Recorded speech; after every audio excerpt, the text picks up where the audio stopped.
1 2 1 2 1 2 1 2 1 2 1 2 1 2 1 2 1 2 1 2 1 2 1 2 1 2 1 2 1 2.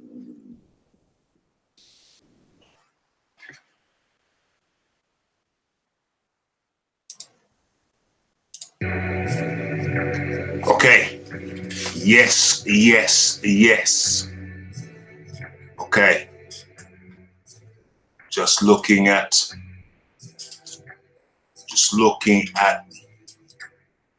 what's going on. What is going on with Loma? What the hell is going on with Loma King? Oh my gosh. This is ridiculous. Loma King is out of control. Oh, Loma King, you know we don't operate like that around here. What time did Loma King come in? Loma King game in Brighton. Oh my gosh. What the dickens is going on? What the dickens is going on? I don't know what's going on. I really remember. I really don't know what's going on. What is going on? I haven't seen Loma Temper in a while. And he comes out swinging. What the hell has happened with you and certain man?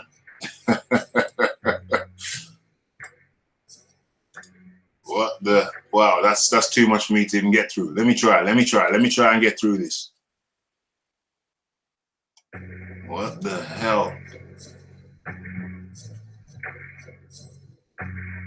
Oh, wow. Wow.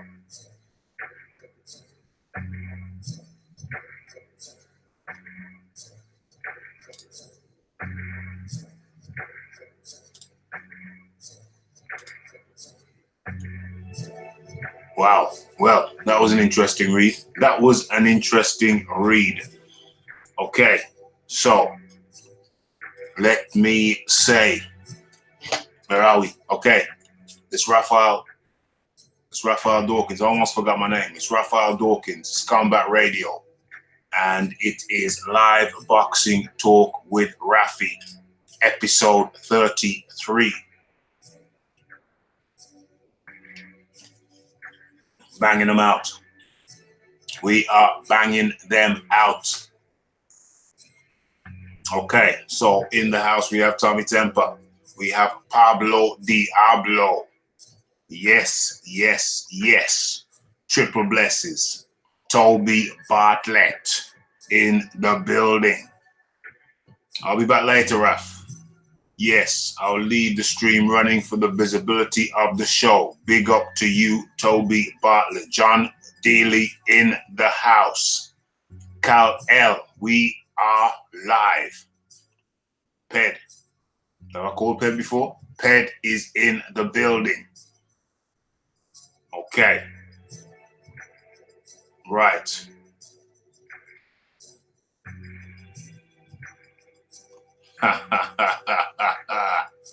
Okay. The traps aren't really visible. Visible on the screen. The screen doesn't capture them right. Dr. Wooduck is in the building. Okay. So, we got some sad music. I don't know if we want to start off on a sad note. I don't know if we want to start off on a sad note, but I don't think we have any choice but to address what has happened with the passing of Sweet Pea, the passing of Pernell, Sweet Pea, Pernell Whitaker.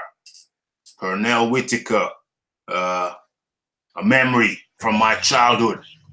Saw him as a magician. He was a magic man. The way he moved was like no other. And had the misfortune of finding out today that Sweet Pea, let me get a picture up. Let me get a picture up of Sweet Pea. Where is he? First of all, let's share. Uno momento. Uno momento.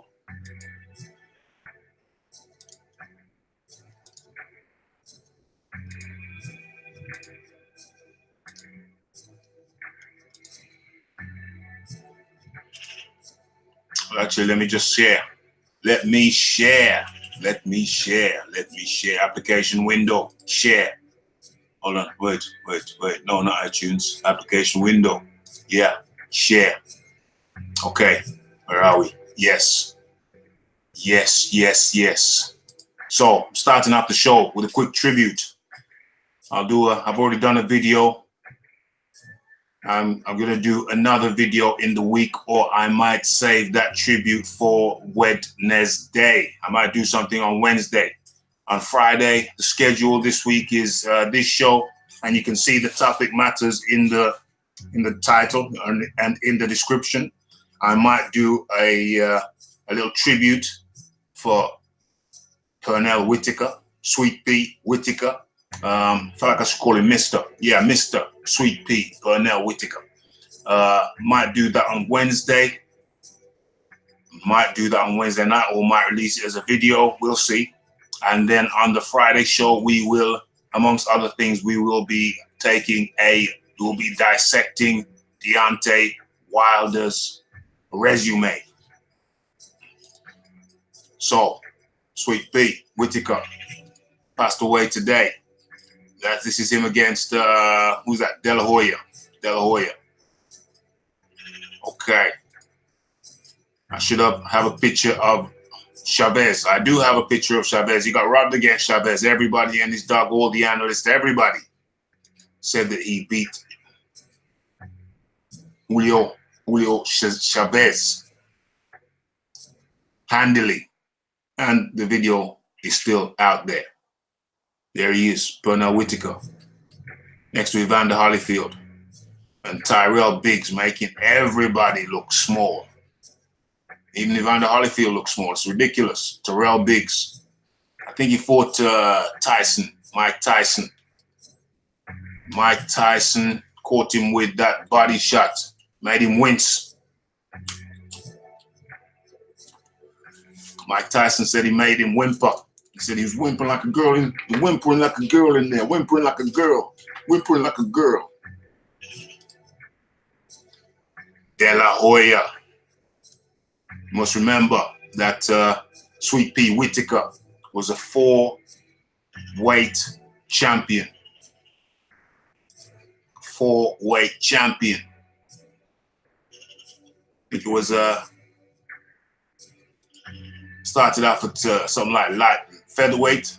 He started off at featherweight and worked his way all up to super welterweight, something like that. 4 different weight categories. That's at the back of Azuma Nelson. We'd always tell Azuma Nelson he had the leopard print shorts.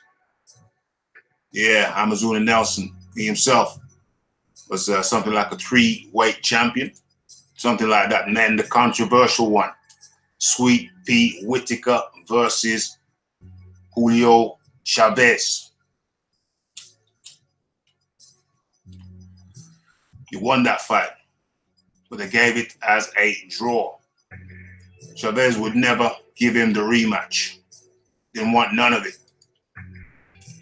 Yeah, I believe that's Chavez. You can tell that crouch, that position, that positioning, that pose, head down.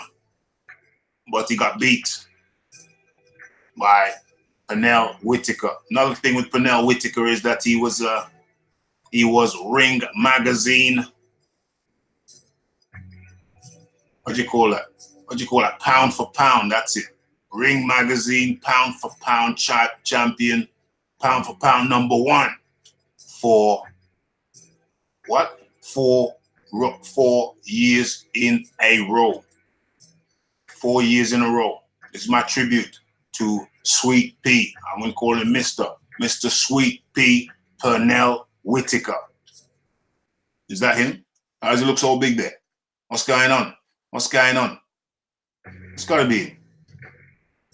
I guess, I don't know. He looks big there, but obviously it was a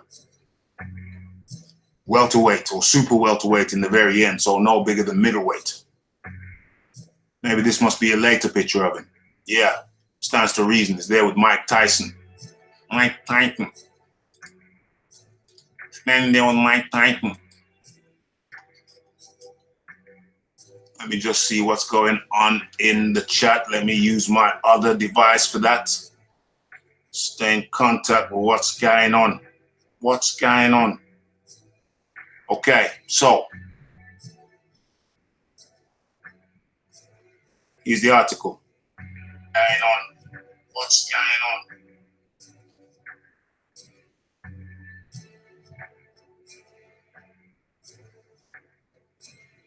Yeah, lightweight to light middle.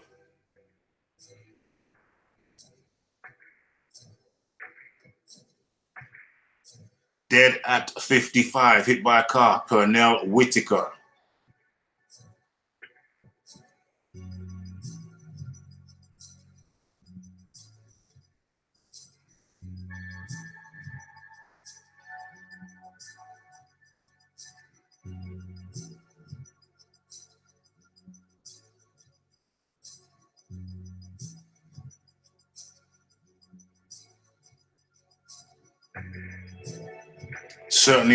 Certainly up there indeed. Okay, so where are we? Boxing legend Pernell Whitaker was killed Sunday night after he was hit by a car in Virginia Beach. He was only 55. We're told officials received a call around 4 past 10 p.m. in response to an accident at the intersection of Northampton Boulevard and Baker Road.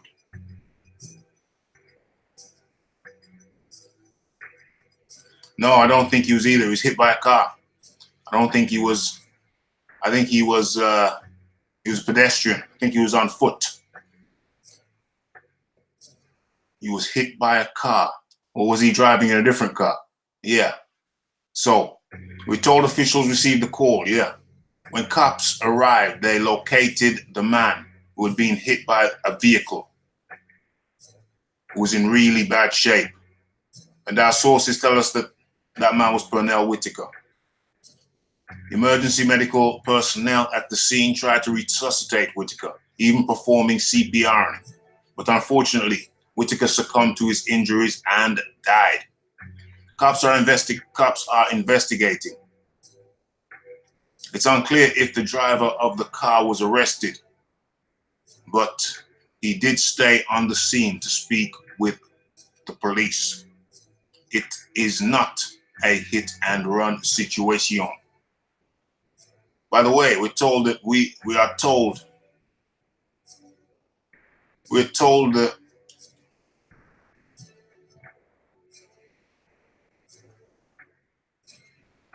where Pernell was hit is not a popular nightlife area.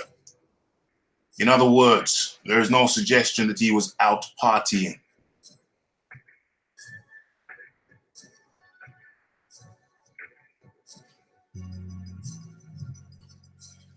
Whitaker, who's from Virginia, was a beast in the ring, winning world titles at 4 different weights: lightweight, light welterweight, and light middleweight, super welterweight, whichever you want to call it.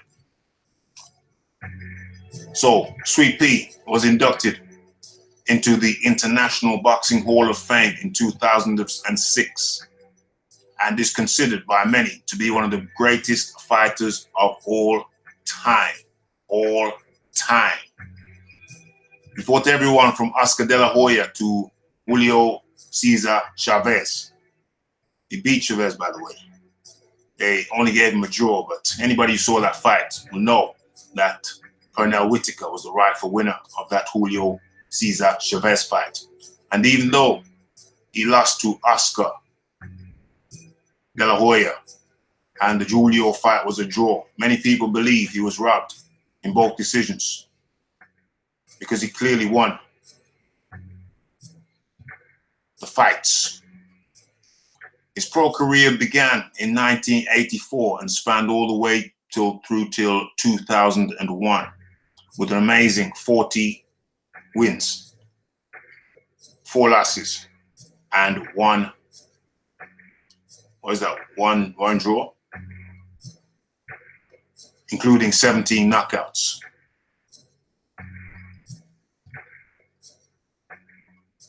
He also won gold medal at the 1984 Olympics in LA.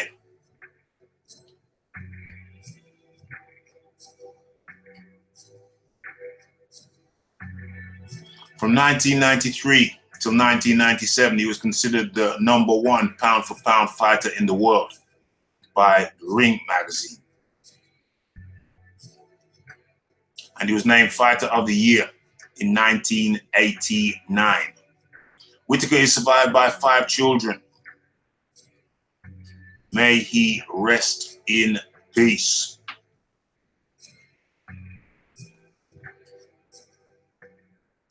Fighter of the Year.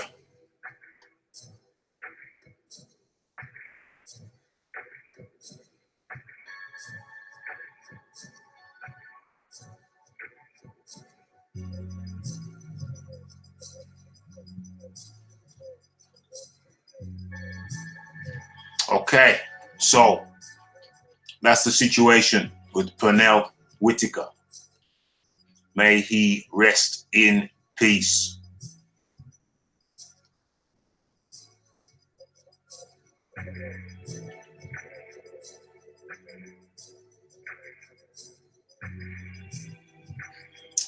Okay.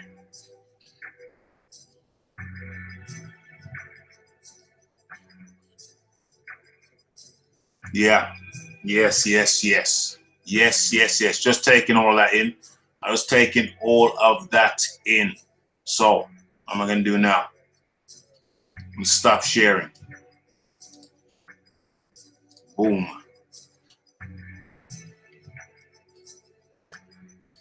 Okay.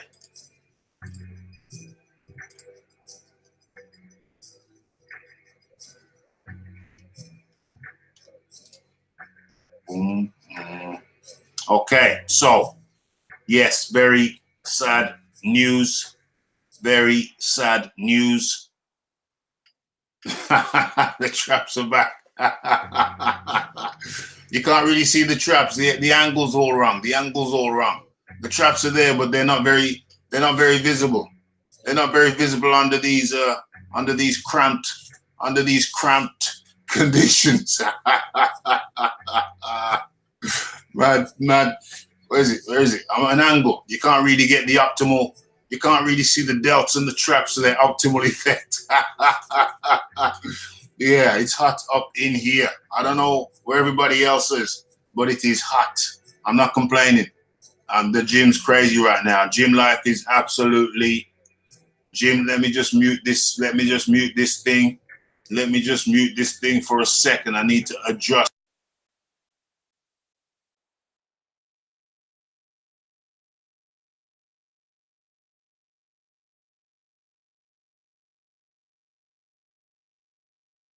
Okay, yeah, it's crazy. The gym life is crazy. Birmingham is very good at the moment. Gym life is crazy with the heat. I'm not going to elaborate. I'm a clean living man. I'm not going to elaborate, but with the heat, oh Lord, it's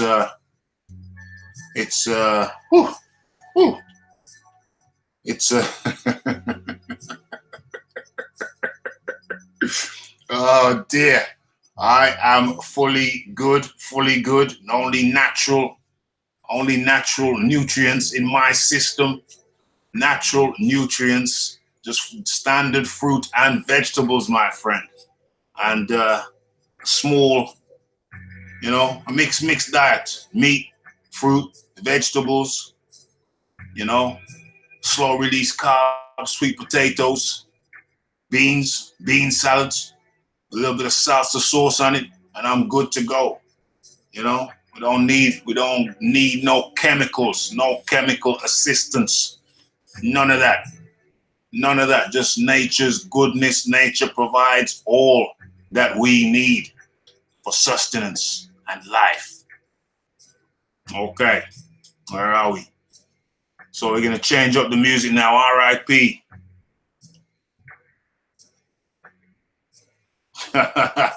Yeah, pets have many negative effects. We don't deal with none of that. Don't deal with none of that. Okay, so we're gonna change up the music. We're gonna change up the music. Okay, that was our. How long was that? That was our tribute to Pernell Whitaker. Okay, so life. Yes, Jon Dealey is telling the truth.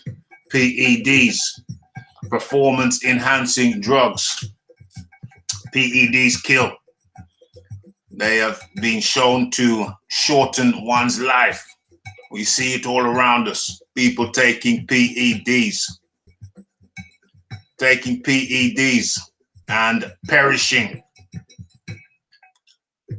Not lasting long at all. Okay, so let's get into this thing. Let's get into this thing. Let's go into the title.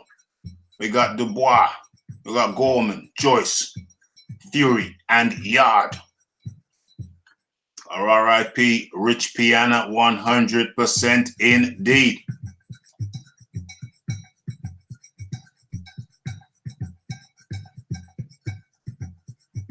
Okay.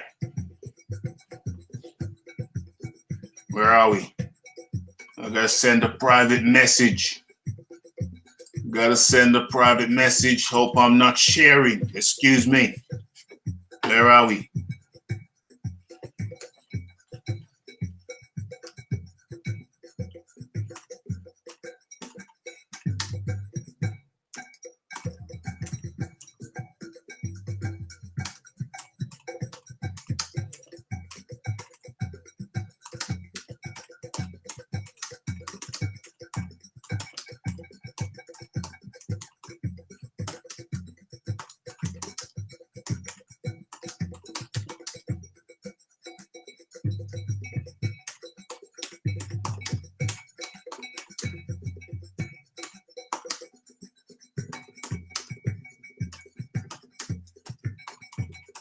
You gotta strike while the iron's hot. Got to strike while the iron is hot. I'm a big believer in just, boom, getting things off your chest. If you have any doubt, ask about it. If you have any doubt about anything, boom, ask about it, get it resolved, sorted, boom, straight away. As soon as you have the doubt, don't mull over it for too long. Boom, just get it sorted. Get it sorted. Okay, what is going? I don't know what's going on. I really don't know what's going on with somebody here. There's a guy. Okay, when Loma King comes back in, I've timed Loma. Okay, Loma King, when you come back in, I've timed you out for the time being. When you come back in, Loma King, just explain to me what your problem is, my friend. What is bothering you? You seem to have an issue with one of the hall moderators. So the next time you come back in, my friend, if you could kindly explain what is the beef. What is the beef? Ross B in the building. Salute. Pablo Diablo. Pablo Diablo back in here. The Peds, the Loma King, the Jon Dealey, the Toby Bartlett. I saw somebody who I missed. Who was that? Shola Ibofin. Shola Ibofin. Yeah. And Jake Cleary seems to have a problem. Okay, I've timed you out, Jake, but with D-Bro in the building. Okay, everybody who comes in, smash that like button, please. Smash that like button, please. We've had new people right now. So, yeah, they're not good for the testes. They are not good for the testes. Ironically, they raise your, well, testosterone if you take exogenous testosterone. Yes. Hold on a second. Let me see what's this. Let me deal with these private messages. There's lots of things going on around me at the moment. Okay, I got you. I see that. Yeah, get that thing to me, Tommy. Don't worry. Get that thing to me, bro. Don't worry about the show tonight. Get that thing to me. I just need to be clear about what happened. Yeah. So don't worry about anything. Just focus on that, please, if you don't mind. I'd appreciate that. Thank you. But yeah, okay, I got you. Okay, so yeah, if you take exogenous testosterone.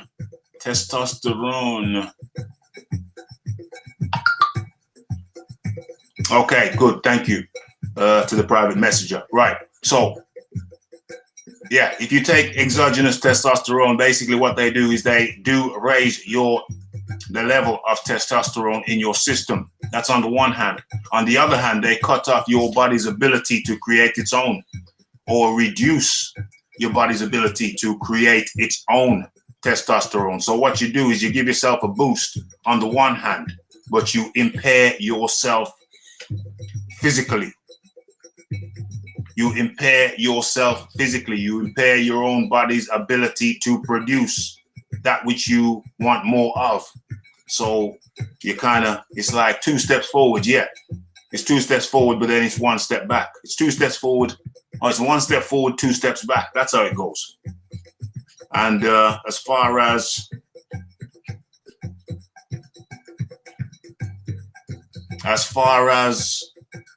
where are we? Where am I? Let me just raise this up a little bit. Okay. So as far as yeah. So that's what you do. There's an expression. There is an expression that there is no such thing as a free chemical lunch.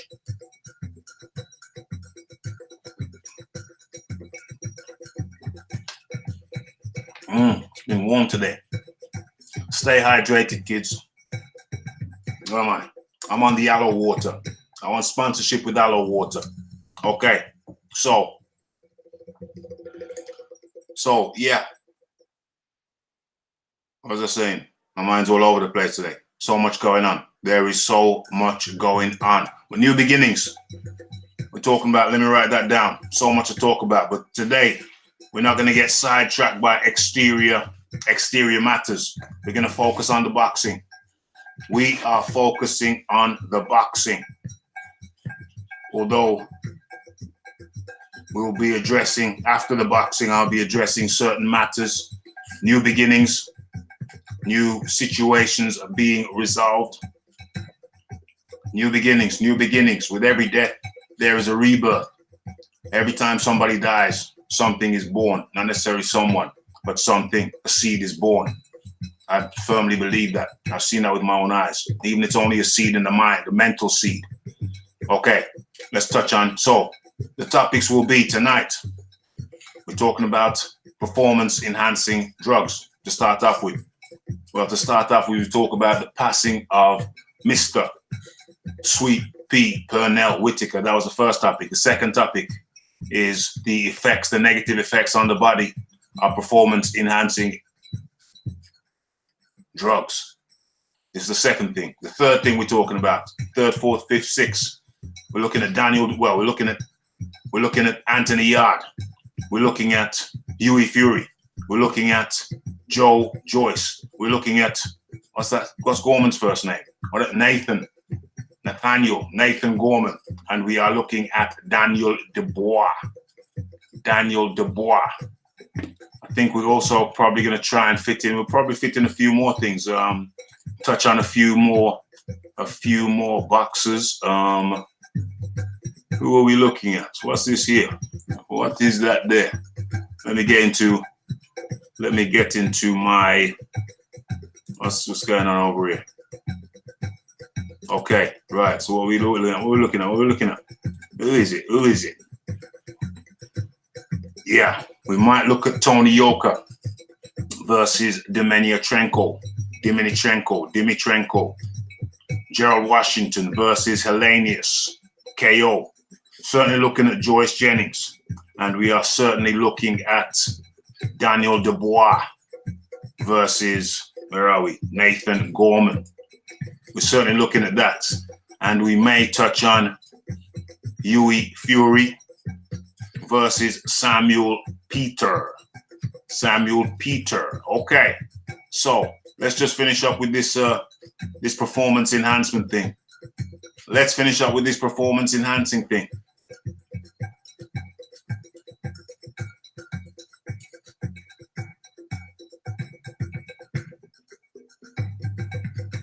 Okay, people want to talk about Gorman.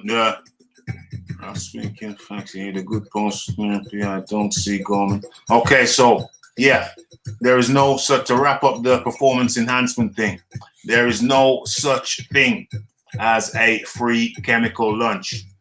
I don't know if you've ever heard that expression, but there is no such thing in terms of performance enhancers as a free chemical lunch. Yeah, and what that means, pure and simply, is that you pay for what you get. Okay, you pay for what you get. You pay physically. There's a physical price. Okay, so you get raised up certain levels, certain counts. Take EPO. Your red blood cells go up, so there's more oxygen. Yeah, that's on the one hand, but then there's a counteraction on the other side. There's the opposite side of the coin. And what is the opposite side of the coin?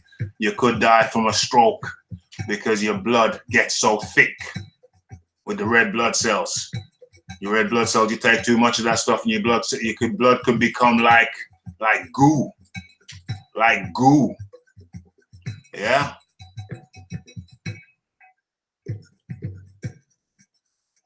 Shorty Bofin says, very informative. I see guys in the gym going ham. Going ham for 12 months and then you don't see them again. Maybe it's the damage. Yeah, it's madness. Utter madness. Yes, Ross, I agree with that. I don't like people protect you. Oh, okay, so that's a different topic. So yeah, as far as the gym thing goes, yeah, I mean, there's certain people around you and you overlook the fact that they've looked a certain way for years. And there's a geezer who is older than me. When I just started my teens, he was probably just ending his teens. And, back in the day, he was one of those guys who used to hang around in his kind of, in his cut-off vest with just a string on the top. So you could see more. You could see more of the shoulders and the pecs, you know what I'm saying? Just a little string. And he was ripped. He was ripped to the max. No legs, no real legs, but ripped. Upper body looked like a tank, in the summer sun. Rippling, walking around, driving around in his little sports car, the top down, sun beating down, ripped and rippling. And I just thought back then, he trained hard. And regularly. I just thought he was a hell of a trainer.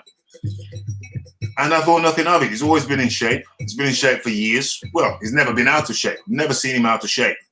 And then the other day, because we live near each other now. We live ripped. R.I.P. We live near each other now. Well, he doesn't live too far away. So, I see him down the supermarket. I know his folks. I know his parents, particularly his dad. And, we stop and exchange pleasantries and what have you. And I realized he's always looked like he's got tennis balls in his shoulders and his biceps. Always.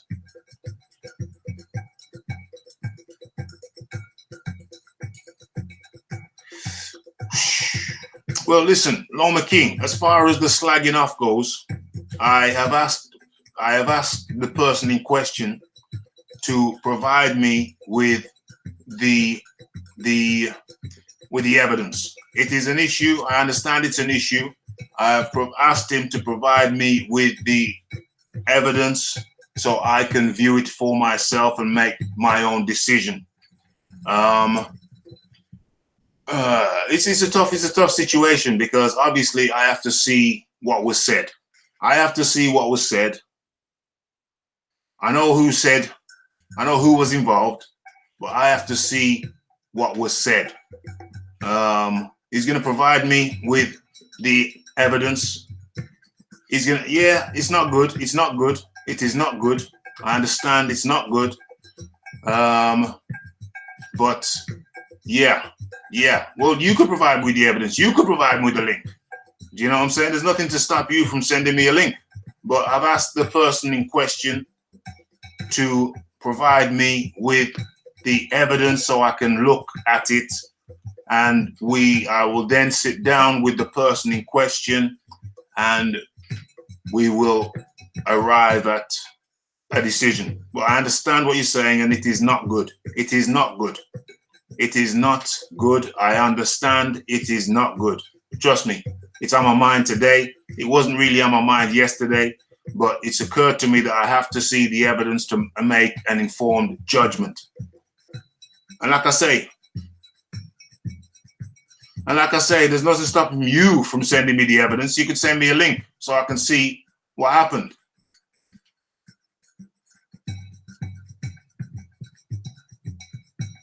Yeah, so, you know, but what I'm saying to you, Loma King, is you're going to have to refrain from the abuse. Do you see what I'm saying? Just refrain from the abuse. Just be chill.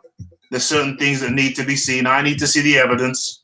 I definitely need to see the evidence. That's 100% sure. And I can make some decisions. I think there has been some dishonor involved. There is no doubt about that. There has definitely been some dishonor involved. But I will talk to the man in question. I will talk to the man in question after I've seen the evidence, and we will discuss it as adults. I mean, I like to think of myself as being a reasonable person. I have been more than reasonable, I think. But yeah, I definitely have to see. Step one is I need to see the evidence. Step one, I need to see the evidence. Yeah, 100%. I need to see the evidence, and then we'll move forward from there. Has there been dishonor involved? Yes. I think there has been some dishonorable.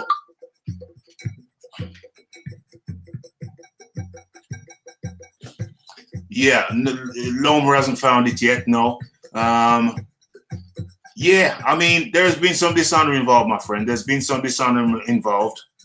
I understand that. Like I said, I'm gonna get the evidence. I'm gonna sit down with the party concerned, and then after I've viewed it, I'm just gonna discuss it with the party involved. If I'm being totally honest, I didn't want to get off track, and I'm gonna get back onto the boxing. I didn't want to get off track, and I'm gonna give myself like 60 seconds to discuss this, and then we're gonna get back to the boxing. It's been dragging on, right? So, truth be told, the party concerned, if he saw any shizzle out there on his journeys in the web, I feel he should have come back to me and said, yo, Raph, you should have given me a heads up. That's my view. He's not contractually obliged to do so, but I think that would have been the decent thing to do. Now, that didn't happen, and the party involved, it was brought to my attention by another party that on the words were said, which might have shown me in a negative light in regards to the operation of my own channel. So what happened after that is I had a discussion with the party involved. The party was named. I had a discussion with him on air. Was it on air? I can't remember. No, it was off air at first, and then I think there was a Saturday show. So it was discussed on air. We had a discussion about it. And then yeah, that was Saturday. Didn't really think about it on Sunday. And then today, just a short while ago, I thought, hold on a sec. I need to see the evidence. I need to see what went down. I need to see what went down. Hit the button. Raphie's watching. I need to see what went down. I know there's dishonorable. I know the behavior was dishonorable. I know it was dishonorable. But I need to see the degree of dishonor. It shouldn't have happened, but it did happen. Now I just need to see the degree of dishonor, and I will speak to the other party. I'll speak to the other party. That's been 60 seconds, 55, 50 seconds. I've got 10 seconds to finish, right? I'll speak to the other party and we will discuss it further and we'll see how we go forward. But yeah, it wasn't honorable. It was not honorable. But in life, you know, some things happen. Things happen in life where not everybody is honorable in every second, every minute. I was not dishonorable. I have rules for my channel, which are reasonable. Hold on. No. Let's Loma. No bad talking. No bad talking. I have rules for my channel and rules of how everything must be conducted. Yeah. And I have not been dishonorable. I have followed my own rules. Now, yeah, some dishonor has taken place, and that's unfortunate. But I think I'll sit down with the other party, like men, and we will resolve the matter. Okay? The information is going to be provided to me, and the matter will be resolved.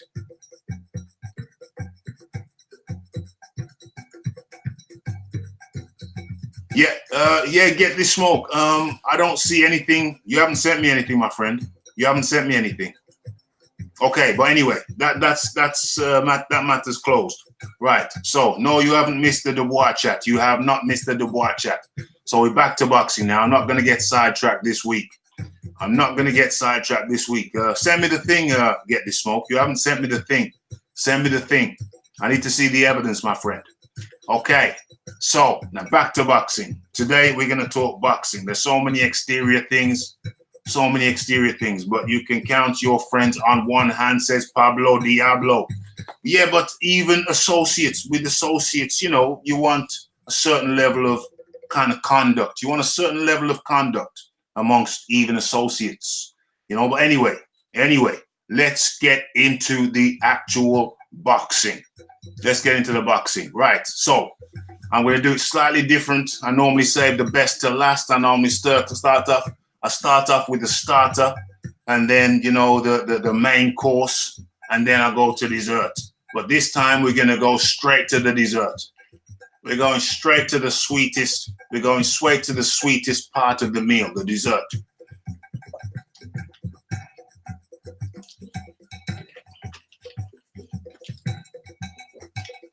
Okay. Where's my levels?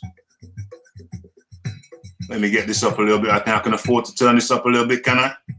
Can I afford to turn the music up a little bit? I think I can. Okay, boom. All right, so. Right, if there's anybody who wants to talk, if there's anybody who wants a link, let me know. If anybody wants to jump on, Jon Dealey, if you want to jump on, any of the moderators want to jump on, let me know. Okay, so how are my levels?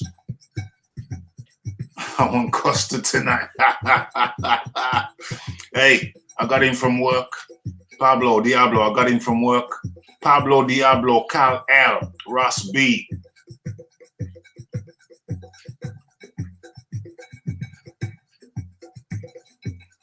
Well, you know, Ross B, Loma. No, I got some good moderators in here. I got Ped. I got Toby Bartlett there on it. Me and Tommy T, we will sit down once the evidence is provided, and we will look at the map, look at the way forward, the best way forward. Okay, so we have another mod who is unmodded. and Jon Dealey. I'm scared of making people mods now. I'm scared of making people mods. Just because, not because of any one individual, just because, you know, I like to have people remain as they were. But where are we? I'm looking for, every time you make a mod, you're taking a risk. You are taking a risk. Every time you make someone a mod, it is a risk. It is a risk. You know, Tommy Temper has been with me since he was one of the first mods. My first mods were Tommy Temper and Leighton Evelyn. Now, Leighton Evelyn has been MIA for about a month. There's been no communication. There has been no Yo, Loma, I'm gonna have to delete that comment, and please refrain. I have to remove that comment. Just please refrain from the slagging off. Yeah, me and the other party, who I don't like to mention people's names. I don't like to put them out there. Me and the other party, we will be resolving. Too much mods look weird. Hello, BFTB mods, everyone. I think all you have to do is praise Wilder and he mod you. Well, I didn't praise Wilder Raphie and he modded me. I didn't praise Wilder Raphie and he modded me. Where are we? Okay, so I think you make somebody a mod and it's a danger.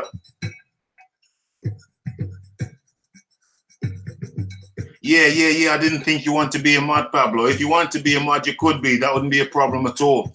I think there's a danger. Like I made Tommy T a mod and Leighton Evelyn a mod, and I haven't seen Leighton Evelyn for a month, and Leighton Evelyn hasn't left any message for me.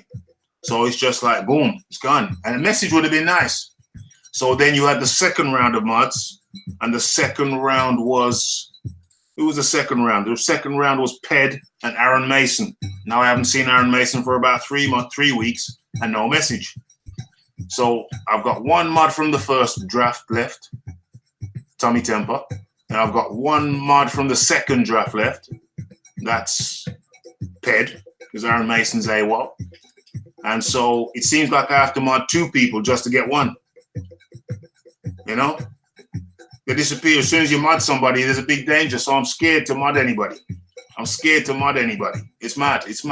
But I'm going to have to, because Aaron Mason's not here. And who else? And Leighton Evelyn's not here. So there needs to be 2 more mods. Yeah, I hear you, Pablo. I hear you. And Pablo Diablo, I was looking at something random, a random stream elsewhere, and I saw Pablo Diablo kind of big saying, tell people, hey, come over here. There's going to be a chat going on over here. So he's bigging up the channel without knowing that I was there, but I happened to be there. It was like a Sky thing. It was like a Sky chat. Now that is what you call quality. That's quality. Okay, right. Let's talk about the boxing. So, Daniel Dubois.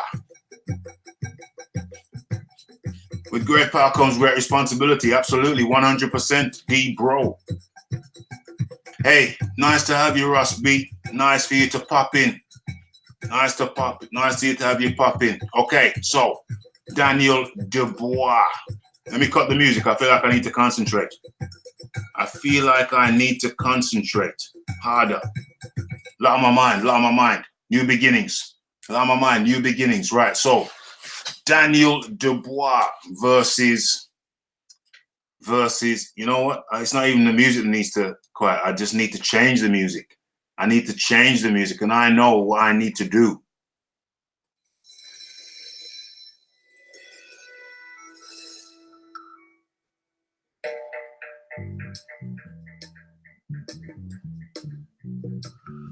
That's what I needed to do. Help relax my mind. Okay, now. Okay, so we are looking and talking about Daniel Dubois versus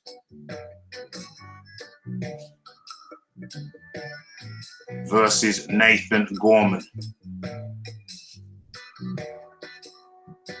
And let me not be selfish. Let me stop being selfish. Let me share my screen with you. And by the way, the people who are lurking and they're not showing themselves, just type something in the chat, man, because I know there's probably about 15 people typing. There's probably at least another 7 people. At least another 7 people who are out there who are not typing. Just type something. Show me who you are. Who's out there? Who is out there? So, hold on a second. I think I have sent this to my guest, but I will. Who's this? I'll send it again in case he didn't receive it. Paste and send. Okay. What's that? Looks like 2 times. Looks like 2 times 2. Shogun Boxing in the building. In the building. Close that. Let me share the screen. Application window. Boom. Where are we? Yeah. Is that it? Is that what I want to share? I don't think so. I don't think that's what I want to share. I don't want to share my face already. I think I'm already sharing that. What am I showing? Application window. Oh, I gotta find something to share. I gotta find what I want to share first. What's going on? What's going on? Yes, here we are. There we are. My bad. My bad. Application window and share. I think I'm sharing that already. Am I sharing that? Yeah. Share. Boom. Okay, now we're good. Now we're in good shape. Okay. So,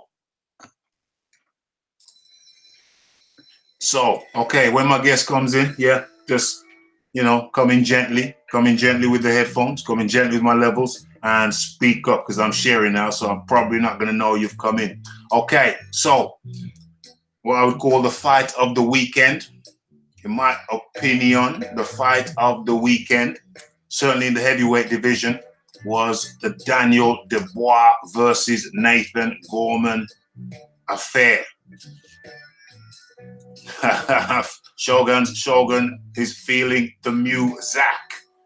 Okay, who else? We got King Slender in here.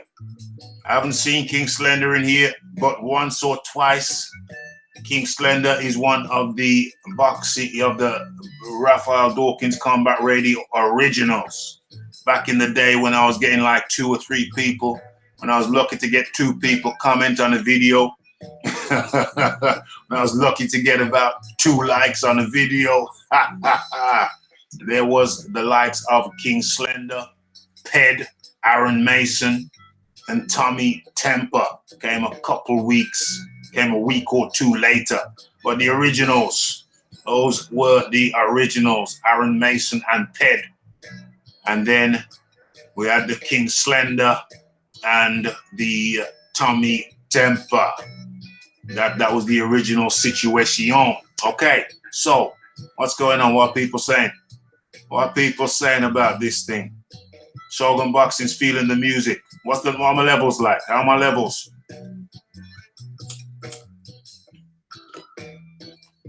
Cal L says, Cal L, do you want a link? Do you want a link or do you just want to stay in the chat and talk? Because you're good in the chat, but if you ever want a link, just let me know because you obviously you love your boxing. Okay, so and Kal-El says Daniel Dubois' performance was beautiful. He came with purpose and captured and controlled the center and didn't let it go. Jabbed effectively, no thinking time for Gorman. Daniel Dubois should be proud. King Slender says Daniel Triple D would have defeated Joyce that night, but Joyce went 12 rounds, and I would favor him. Joyce, a high-level threat, getting by his 10th fight. This is going to be a real explosive bunch. D-Bro says, show me the money. The money. I don't know who he's talking to. My money stays in the bank, lad. My money stays in the bank.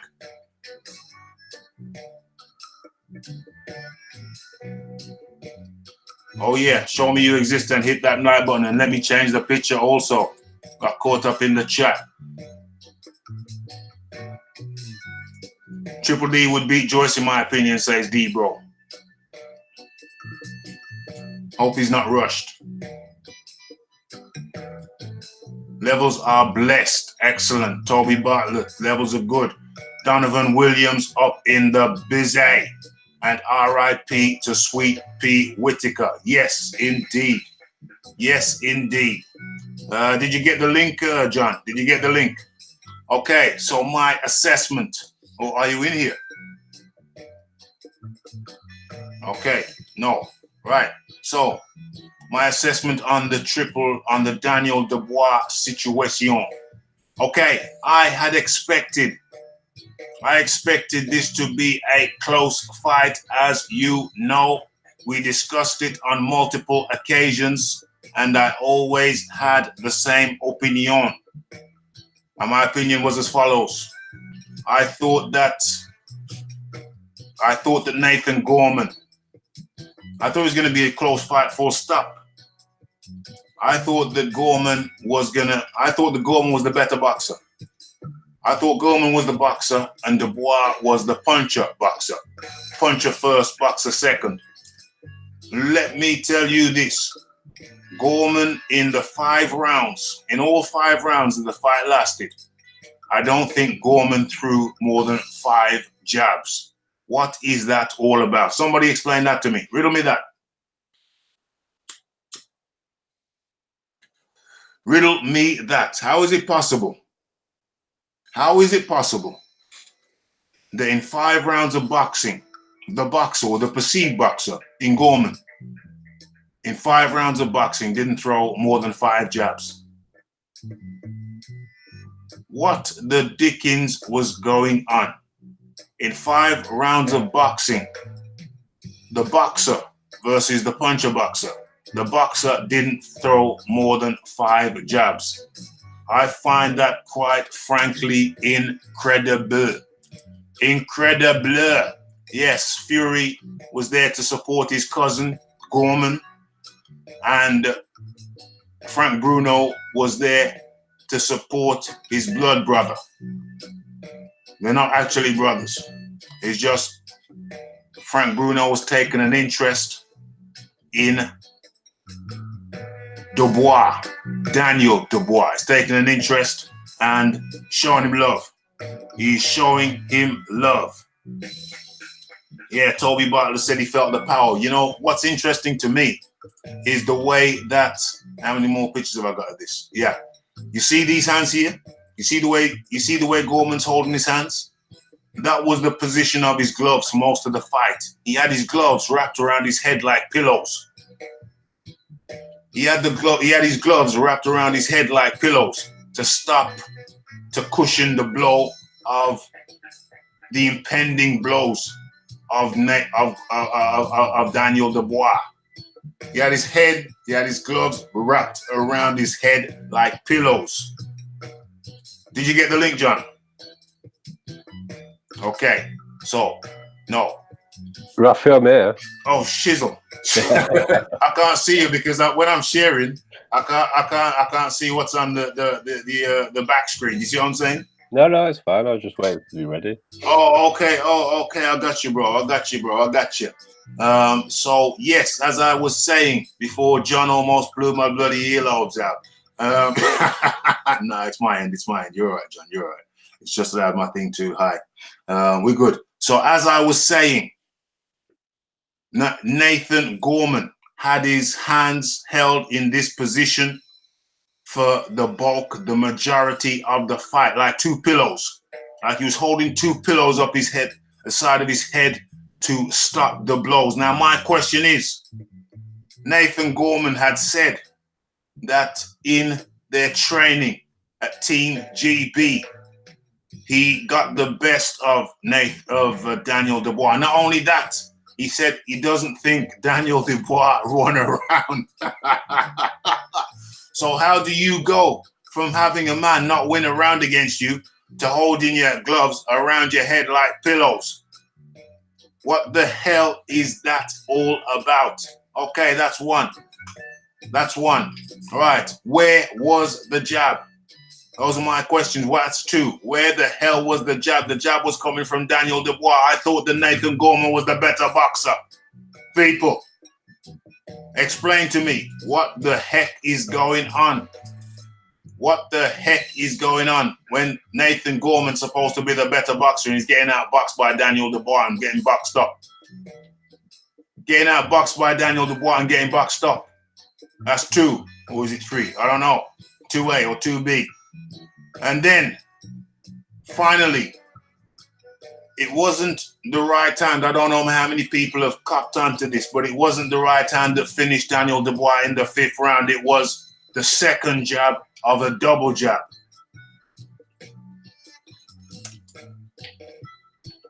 If you remember, the finishing combination was a double jab followed by a right. People think it was the right that took him out. It wasn't the right. The second jab of the double jab basically stopped, turned him into stone. Turned Nathan Gorman into stone. Rocked him, stunned him, turned him into stone. And so when Dubois came in with the right, was it a hook or a straight? I can't remember.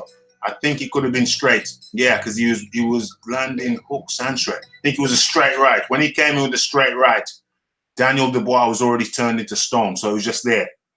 But people don't realize it was the second of the double jab. So what I'm saying to you is that a man basically knocked out another man with a jab. This is the potential in Daniel Dubois that we are looking at. He basically starched a man with the second jab of a double jab. Picture that. I watched that several times because something looked funny to me. Something looked very, very funny to me. Okay, so what are we doing now? What are we doing now? Okay, so I'm just going to have a look at a few comments in the chat. And then, where are we? Where are we? Okay, John, how you doing, my friend? Yeah, I'm good. Yeah. You watched the, good to have you, by the way. You watched the Daniel Dubois fight, I take it. Yeah, it was an excellent fight. It was, where am I? Yeah, FaceTime, there we are. It was a damn good fight, was it not? Give me your observations, my friend. I don't understand why Nathan came in so heavy. What was his weight? I can't remember. He was nearly 18 stone. He had 17 pounds on Dubois. He did look heavy. So the weight was an issue. Let me talk about the weight. Yeah, against Daniel Dubois. I mean, I can understand why some people kind of bulk up a little bit sometimes to match their opponent, but I don't think there was any need whatsoever. I mean, Daniel Dubois came in at the equivalent of 17 stone, I believe. Yeah, he's more or less bang on 17 stone. Bang on 17 stone, and Nathan Gorman came in at 18. Close. Nathan Gorman came into close to 18 stone, and he's a kind of fleshy lad at the best of times. Well, if he was going to win, surely it was in the later rounds or on points. If he's going to win, it would have been on the later rounds or points. So basically, that the implication there being, oh sorry, I missed your message. The implication, I'm happy if okay, 2 private messages. The implication there being that stamina would be required to be effective in the later rounds. Yeah. So if you're going to move, you're going to throw a volume of punches. Yeah. And you're not going to knock your opponents out. What do you want that weight for? So it made no sense, no visible sense to us. No visible sense about Nathan Gorman coming in at that kind of excessive weight. No sense whatsoever. So obviously there's some, you see, I've seen some criticism every time a fighter loses, their trainer gets some criticism. That's just the way it is. Especially if not every time. If an unbeaten fighter loses, then their trainer, their coach, comes in for some heavy shelling. That's just the way it is. Now, I don't like to do that. I did do it in the Joshua thing because I thought that he should get a different trainer anyway before his loss. I've been an advocate of him getting a different trainer. He needs somebody who's going to enable him, who's going to facilitate him becoming more fluid. So it wasn't about a question of me wanting to get a new trainer because he lost. It was a question of me feeling for some time that Joshua should have a different trainer, someone who will help him in his fluidity and help him get certain things in check. One of them being his clinching with shorter guys, his dealing with shorter guys, making the jab a little bit snappier, footwork a bit snappier. Yeah, a number of things. There's a number of things to work on. But one criticism that I think has to be addressed is that I've heard people say, well, what's his name? What's his trainer's name? Hatton. Hatton wasn't much of a jabber. And it seems like he's leading Gorman in the same way. I mean, Gorman threw, 5 jabs. If he threw 5 jabs, that would have been a lot. Ricky Hatton's style isn't going to suit Nathan Gorman. No. Ricky Hatton had a lot of power at light welterweight. Yeah. Gorman is never going to be the most powerful heavyweight. So he needs to work to his strengths, really. He needs to work to his strengths, and if he's a boxer, then he should be jabbing. Well, he should definitely be jabbing. He should be jabbing, definitely. Definitely jabbing. I mean, whether a puncher or a boxer, he should be jabbing. I mean, everything should come up that jab. He should be jabbing. There's no two ways about it. The man, I'm going to say something to you. Do you think?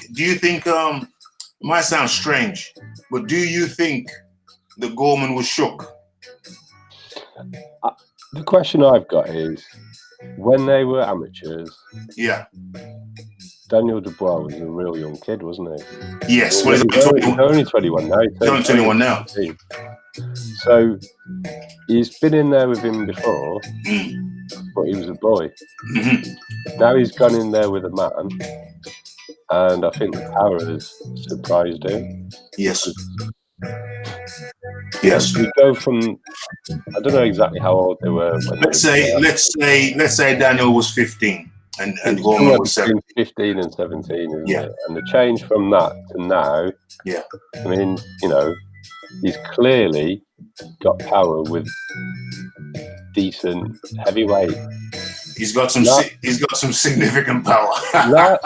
Latte, I don't believe his age. You claim he's like 25 or something. Yeah, 24, 27, 20. But he was a full-grown 6'4" man who was put together. Very good condition. And Daniel had more than enough power to put him away as a 21-year-old kid. Ample. Well, probably 20 at that stage. Well, whatever. 20. He's a young man at the end of the day. Yeah, he's probably not fully grown yet.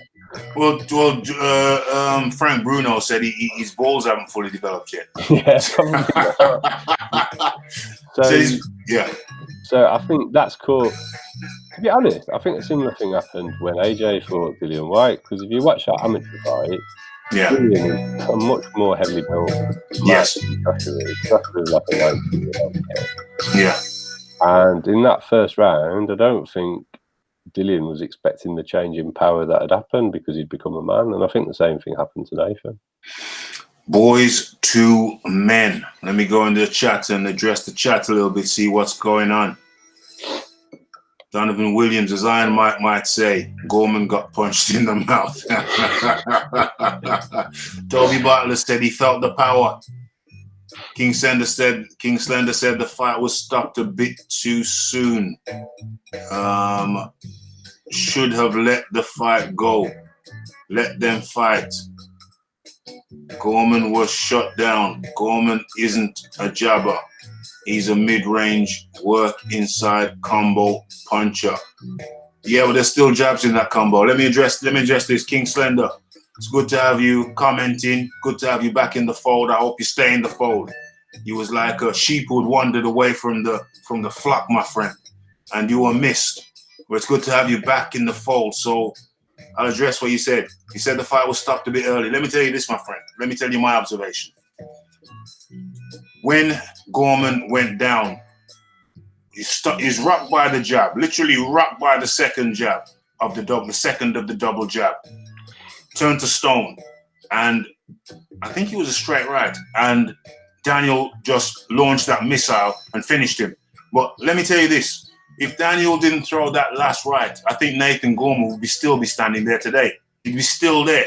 He was stopped. He was stopped by the second jab of the double jab. People haven't noticed that. I think the commentator did actually say, whoever the commentator was, the English guy or was the Scottish guy, whatever. He said the second jab did half of the job. He did 50% of the damage. It wasn't just the right hand, but the second jab, the double jab, the second of the double jab had him rocked. It had him rocked. So when you say the fight shouldn't have been stopped, the reason I disagree with you is because the second jab of the double jab already had him rocked. Then he takes the right hand. That just has him dazed. Well, he doesn't know where he is now. He doesn't know where he is. He goes down, and you can see he's trying to compose himself. He's doing the right thing. He's trying to be aware. He's trying to compose himself. I think he even looks at the ref for the count because he knows the procedure. Look at the ref for the count and get up as late as you possibly can. 8. 8 is safe. If you get up at 9, it's dangerous. And I think he probably did get up at 8.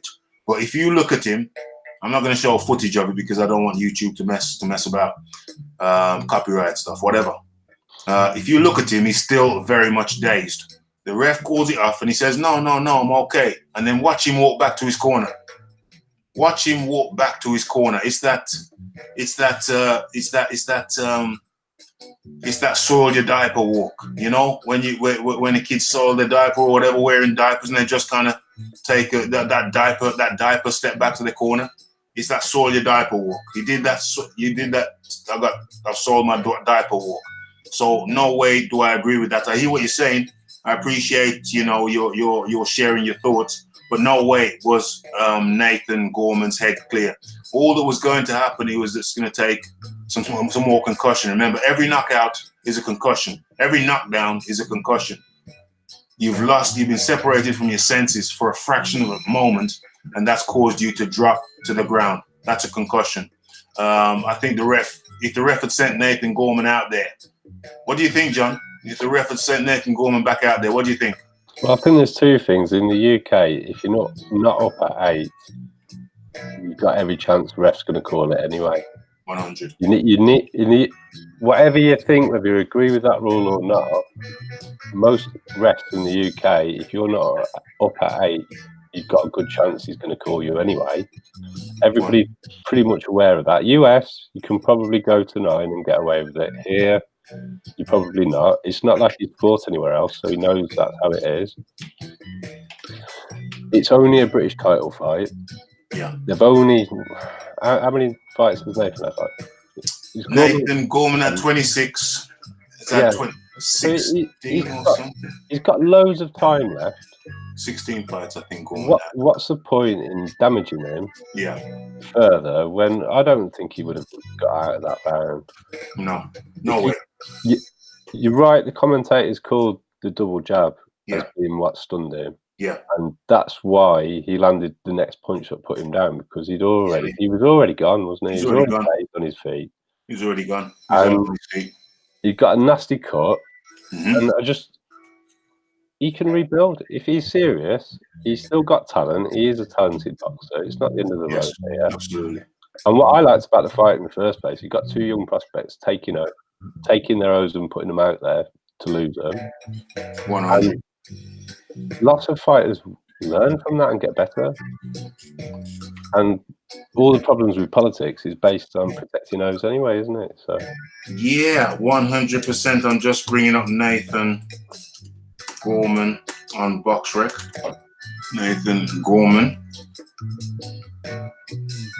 Nathan Gorman, heavyweight, Nantwich, Cheshire. That's the one. Okay, let me share my screen. Don't be so selfish, Raph. Application. Boom. Hello? Just mute yourself. Mute yourself, John, please. I'm on my YouTube show. I'll mute John for him.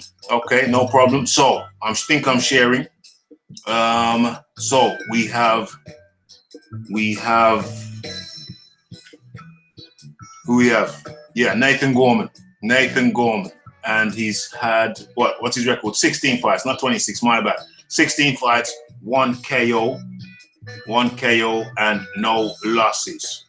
So 16 fights, heavyweight, 6'4.5", reach 73, short reach, 65% KOs. Okay, so that is Nathan Gorman. And let me go into the chat and see what's the haps. How'd you like that? I could be radio 2 DJ, couldn't I? Okay. Yeah, he was on his way down after that second jab. Absolutely, he could have walked away. He could have walked away. Living off the gypsy name, says Pablo Diablo. Yeah, the second jab had him proper buzzed. Ped says Dubois is natural, in my opinion, at that size. I believe so. D-bro. I think the power had Gorman shook. I think the power had him shook. I think the power seriously had him shook. He was sparring with a 15-year-old Daniel Dubois. He was probably, almost certainly, in reference to Gorman. Gorman was almost certainly the better boxer at that time. And Dubois probably, almost certainly, didn't have the power that he has now. So, cut to 5 years later. Is it 5 years? 15, 16, yeah. Cut to 5 years later. And Dubois has gone from a boy to a man. Gorman was probably already partially a man when he was 17. Dubois, probably just a boy, just a big lump of a boy. But now we've gone from boy to man. And wow, what a difference 5 years make. What a difference 5 years make. Or 4 years, whatever it was. Yeah, so I have to agree with D-bro. The power had Gorman shook. It looked like that to me. He held his guard so high, wrapped around the head like pillows. Yeah, Pablo Diablo says, living off the gypsy name indeed. He was over 18 stone. Good Lord. I missed that. I think I missed the weights when they were talking about the weights. I missed that element. What's going on around here? What's going on here? So, Donovan Williams. Pablo. Is Nathan related to Bartley, the king of the gypsies, Gorman? Yes, he is. Some kind of grandson or great-grandson. Yes. Yes, he is. Hatton was a sick fighter. He was a body blow assassin, absolutely, says Pablo. Donovan Williams, cheers, Pablo. Bartley's autobiography is a good read. D-bro, I don't think there was anything Gorman could have done to stop DD that. No, I don't think so. Really and truly, I think for a start, he needed a jab. He needed to jab and move. But, listen, Daniel Dubois is no joke. Daniel Dubois is no joke. How you doing, John? You good? Oh, yeah. How you doing, John? You good? Yeah. We'll listen to you talking to your missus there, John. She's out anyway. She's out, so it's cool. Sorry? She's not in. She's what? She's out with the mates. She's out and about. Yeah. No, I muted you after a couple of seconds, so we didn't hear any family stories or anything. Just like that anyway. I know it's a family show.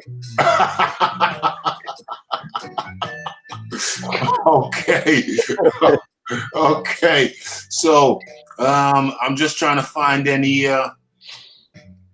Gorman was mocking DD in the Kujan fight up until the knockout where he said that came out of nowhere. That told me who was going to win the fight. Gorman at 23 didn't know. Pablo, some good docs on YouTube. Donovan, if you type in Type in Bartley Gorman, Tyson Fury on Google, and you'll get some good info on Wikipedia. Subscrilla is in the building. Subscrilla, you subscribed to me some time ago, and I never see you, my friend. I never see you. I want to see Daniel Dubois get backed up, see if he can fight on the back foot, or if it's something alien to him. I want to see more of his defensive game. Jon.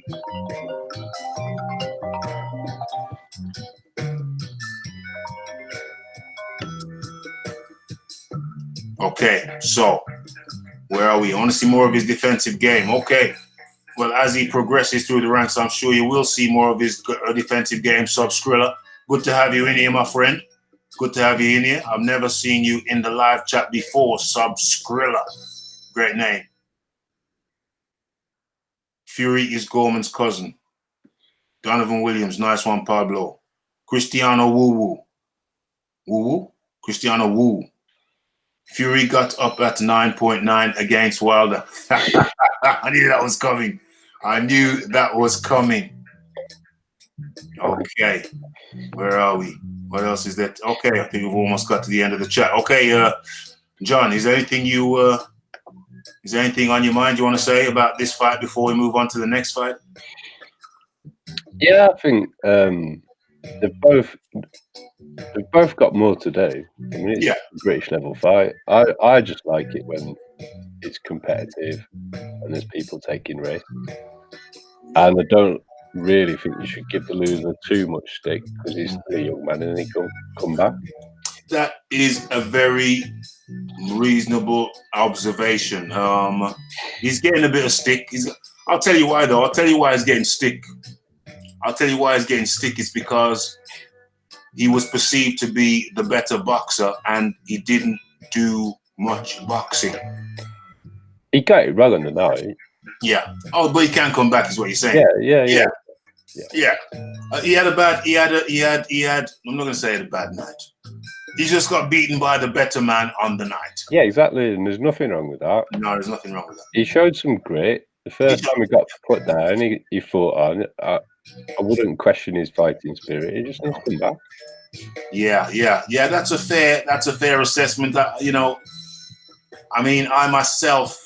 I think I've been a little hard on him, and the reason is I expected so much more from him. If you remember, my assessment was that he was going to get knocked out in between the 6th round and the 9th round. Or 7. Yeah, you had 7. That's right. Or he was going to win by points.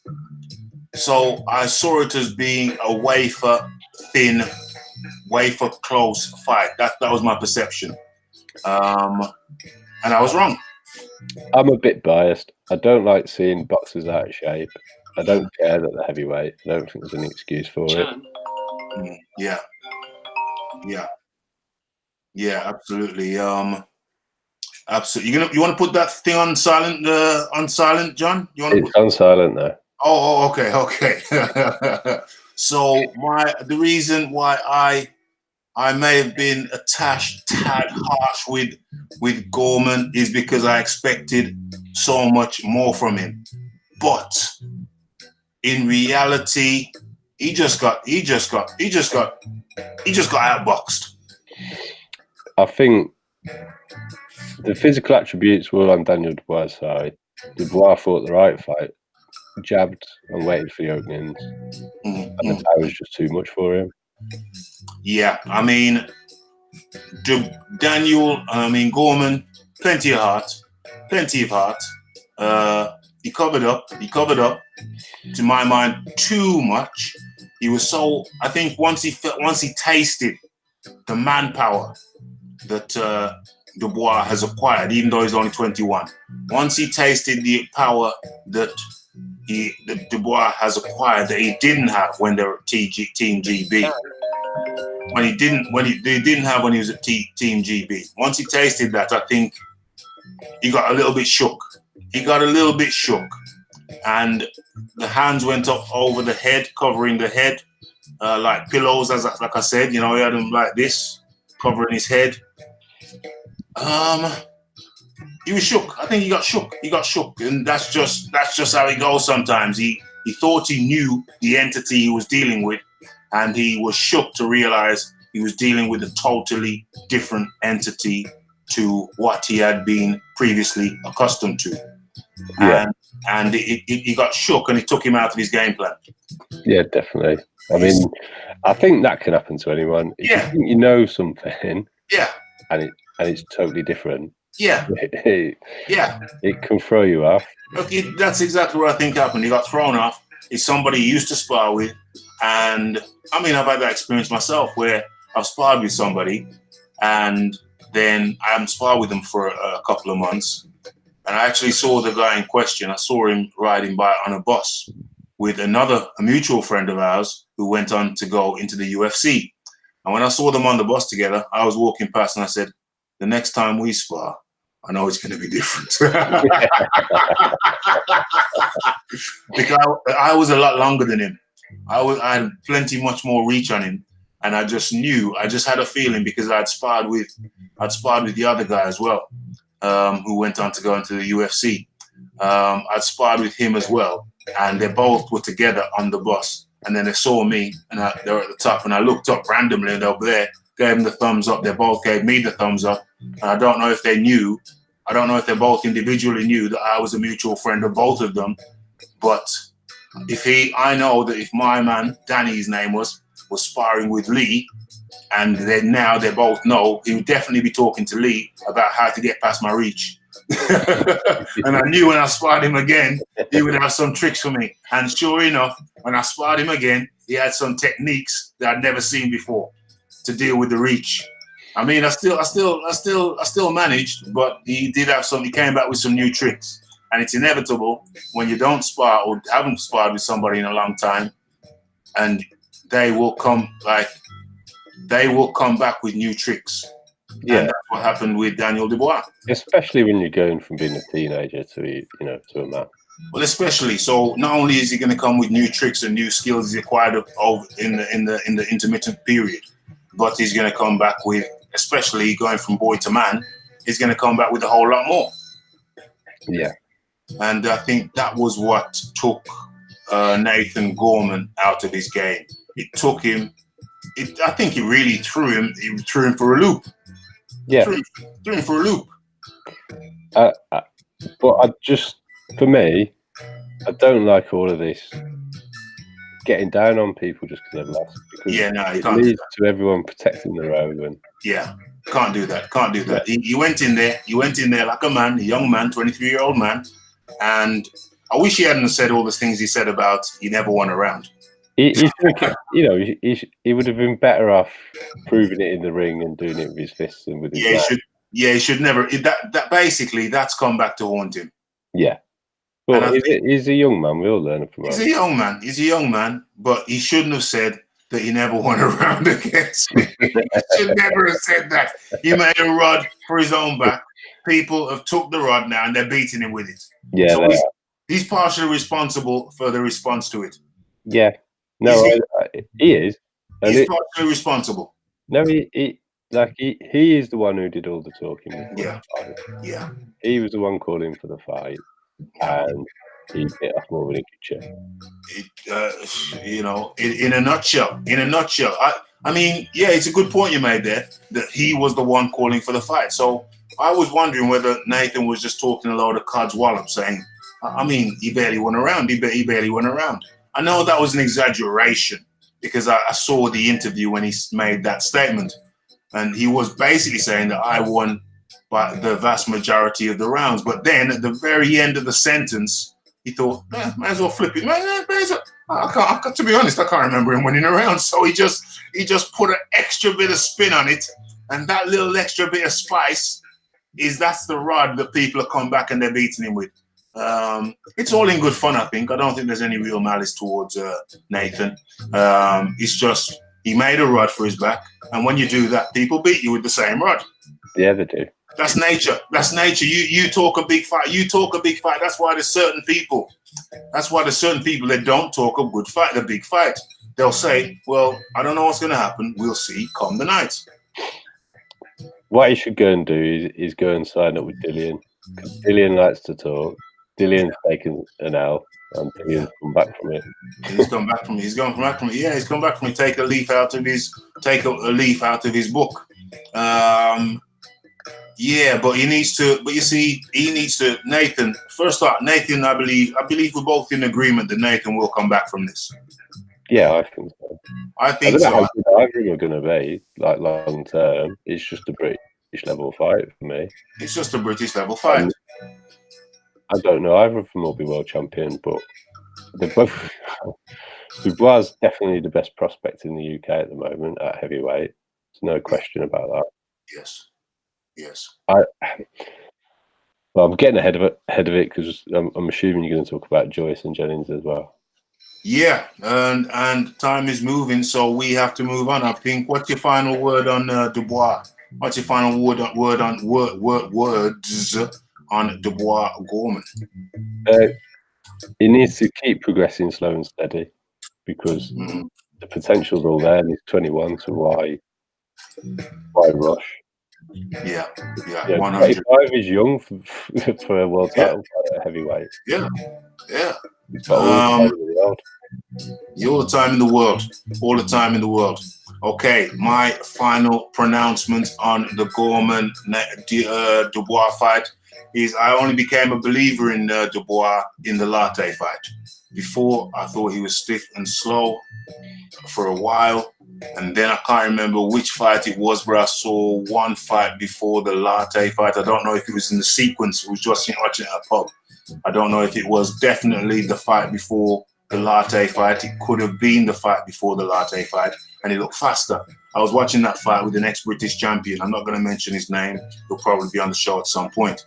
And I said to him, hold on, because we both said he was slower the fight before. And then in this fight, I said, hold on, he looks faster. And then my mate said, yeah, he does. I was thinking that. I said, maybe he was just one of those nights on the night when he looked slow. So I said, yeah, it could be, yeah. And then I saw him in the latte fight, and then I became a believer. I became a believer in his ability to go far in the game. Why did I become a believer? Because he was just so willing to scrap. And he was willing to take a shot, which isn't always a great thing. But the point, he was willing to take a shot, and he took the shot and came back with his own unfazed. So I thought, well, he's got spirit. It told me that he's got spirit. And then in this fight, he's moved a notch further up in my estimation, because not only does he have spirit, but he's refining his skills at a very nice pace. There's one last thing. Mm-hmm. He's really hurting with the jab, and he's training with Frank. And whatever anyone wants to say about Frank Bruno, he had one of the hardest jabs going, and that is such a good weapon when you're a big man. 100%. Frank doesn't get all the credit he deserves, but he got to the WBC championship. He became the world boxing champion, heavyweight boxing championship. He held that belt, and he defended. I wouldn't want to take one of those jabs. I don't want to take one of those jabs. No way, no how. Horrible. No way, no how. There were concussive jabs, and I can't emphasize enough the fact that Daniel Dubois pretty much almost knocked a man out with the jab. But the last time I've seen someone do as much damage with a jab is Kovalev putting Ward down with one. Yes, with a jab. With a jab. Wow. If you can get power into your jab, it is... What a weapon to have. Yeah. What a weapon to have. And with regards to Nathan Gorman, he's young. He's only 23. He's got plenty of time to develop, and he will develop.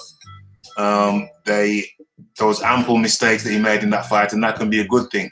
That can be a good thing because it can enable. Well, they know they've got loads to work on. Yeah.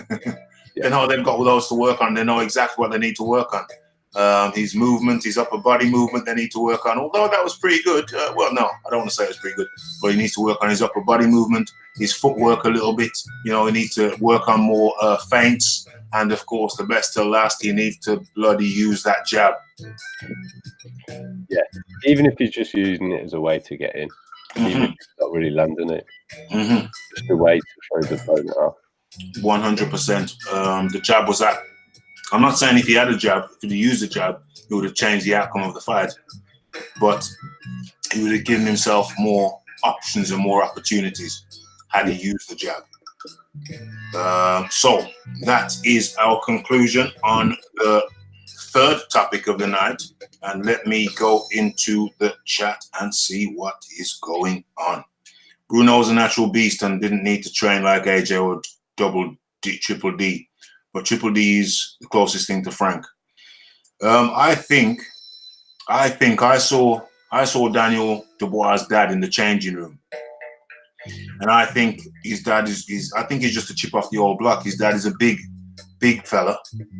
He's a big fella. And I don't think, and because Daniel Dubois has been in boxing for so long in his youth, I don't think he's made the same mistake that some other big fellas have made. And I don't think those are gym muscles. No.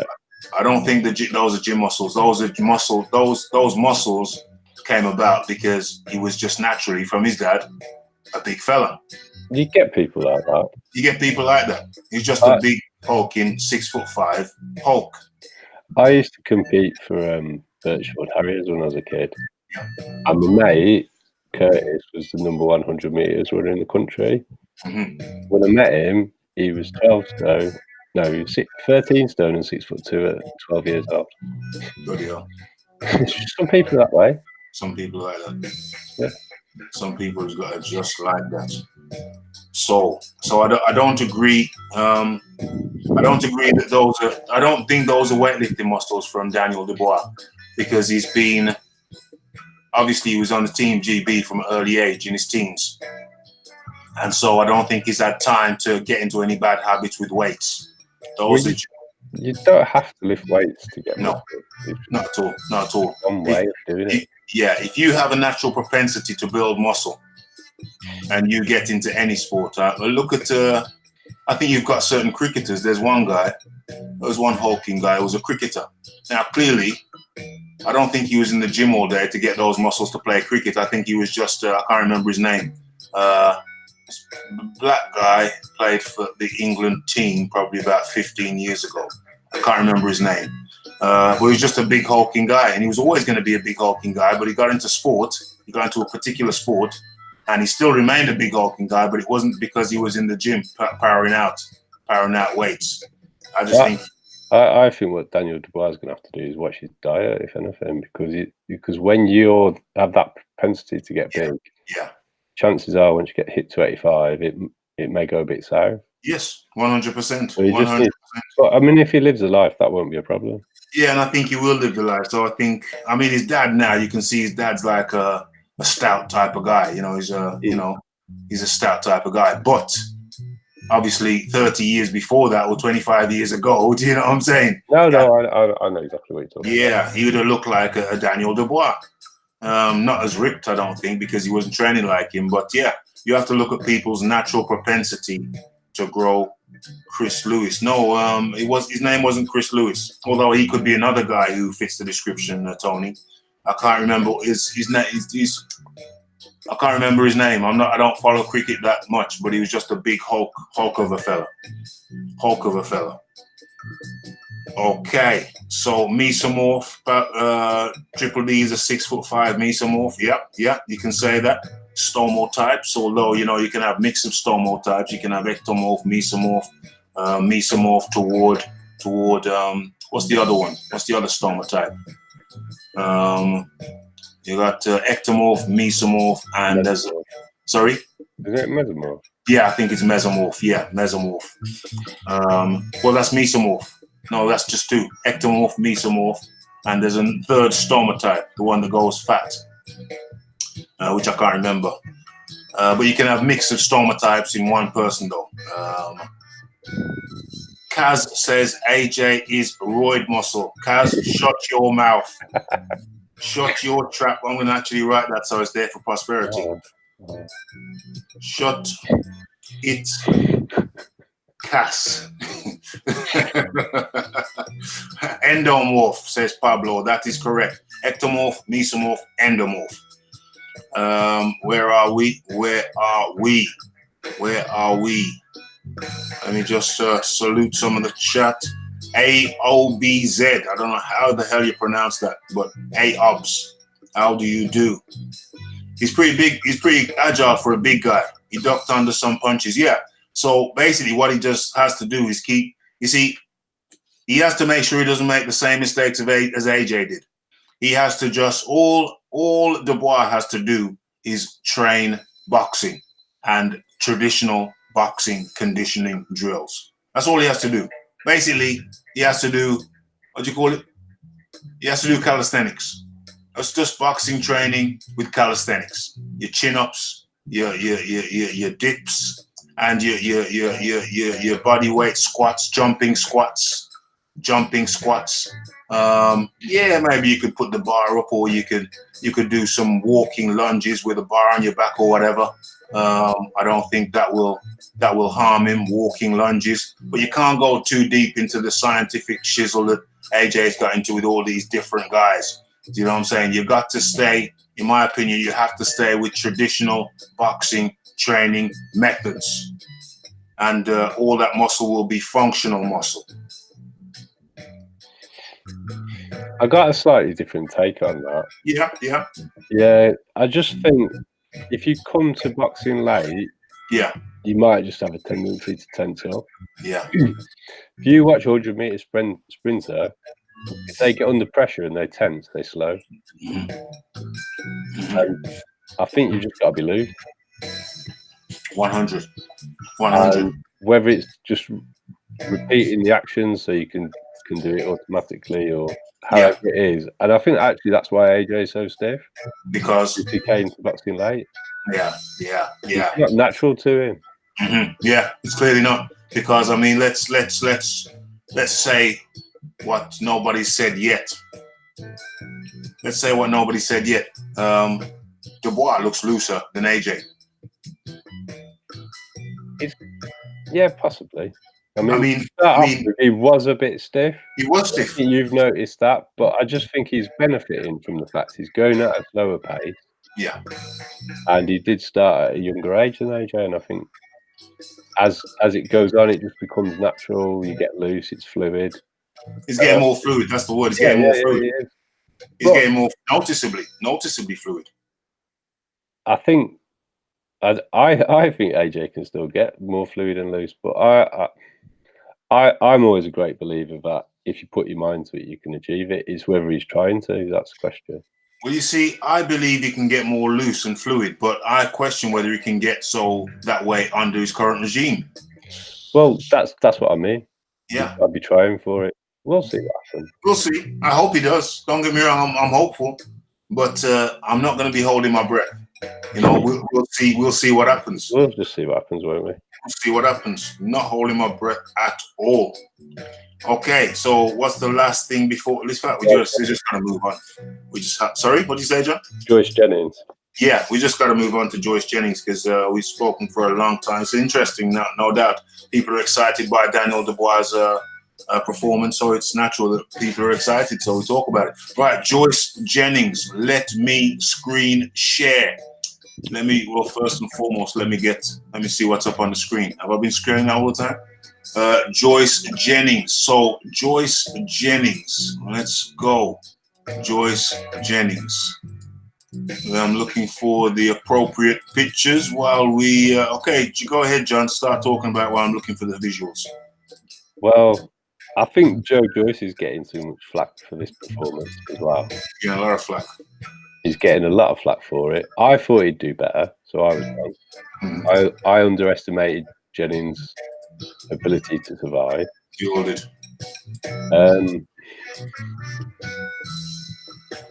I don't think it's a robbery. I think it's a close fight. Yeah. I'm happy if you want to give it to Joyce because he was more aggressive. And if you're going to have the argument that Jennings showed the better skill and had the better quality of punches landed, then that's a valid argument as well. I mean, it's a close fight, and the home fighter won the fight, which isn't really a surprise. Yes. But Jennings is a much higher level of opposition than Nathan Gorman, and he's had the same number of fights as Daniel Dubois at a professional level. I mean, I know he's older, I know they're rushing him, and I know why. Yeah. But I think it's not that bad. I think it's okay. I mean, I'm not saying there are things he can't improve on. He is. If we're going to talk about stiff, robotic, slow, unnatural, that is Joe Joyce. Yes, it is Joe Joyce. Just pulling up some pictures now. Where are we? Pulling up some pictures now. Let me start to screen share. Let me start to screen share. So share to the people, share with the people, share with the people. I got so many screens going on right now. Looks like a NASA. Looks like I'm preparing to launch a spaceship right now. Let us go into the application window and share. Okay, so let's get a good picture up. Boom, boom. That's where you got caught. Got caught there. Let's look. Okay, and then he returned the favor. He returned the favor. That body shot. Okay, let's put. Oh dear. We're not trying to kill the guy. We're not trying to kill the guy here, but we're just talking. We're just bringing up the reality of the situation. The situation. So okay. So that was the first round when, I don't know if they got this thing reverse round. Was it a left? I'm pretty sure that Bud shot to the body. That body shot was a left hand, so they flipped the negative around or whatever. They flipped the image around because this should be on this side. He caught him with the left hand to this area. They just flipped the image. Okay, so Joyce got caught with a body. Basically, let's go into it, right? So Joyce is on 10 fights. Jennings is on, let's bring him up. Jennings. What's his first name again? Bryant. B-R-Y-A-N-T. Bryant Jennings. Oh, bloody hell. I accidentally clicked a damn advert. Get out of here. Get out of here. Bryant Jennings. Boom. Let me know when you gotta go, John. No problem. Cool. Okay, good. So, Bryant Jennings, this is the man here. Where is his record? 24 fights, 14 by KO, 14 wins by KO. 24 wins, 14 by KOs, 4 losses, 2 by KO. So he's got 28 fights in all. And then when we look and compare that with Joe Joyce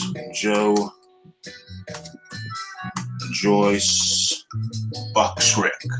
I should just come up box rec normally because they know that computer should have figured out that's what I'm going to type in anyway. Joe Joyce box rec. Right, so in comparison, you got Joe Joyce 10 fights, 0 losses, 0. Okay, right, so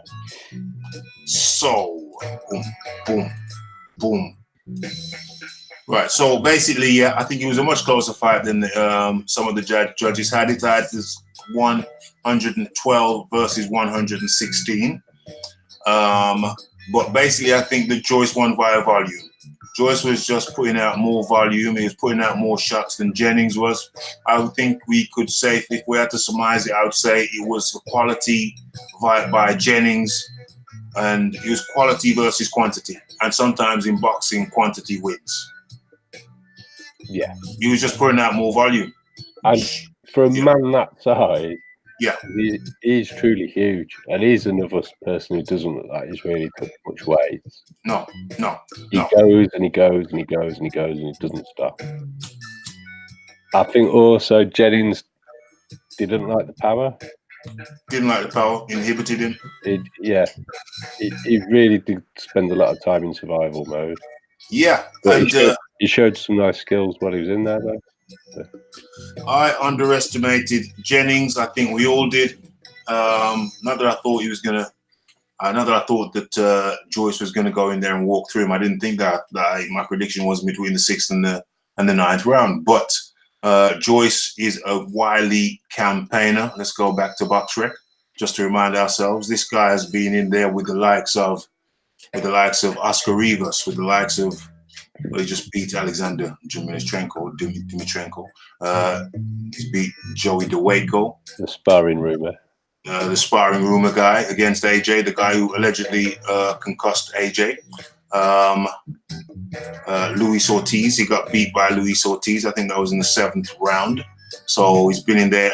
His fight before Luis Ortiz was Vladimir Klitschko in 2015. Vladimir Klitschko and Luis Ortiz in 2015.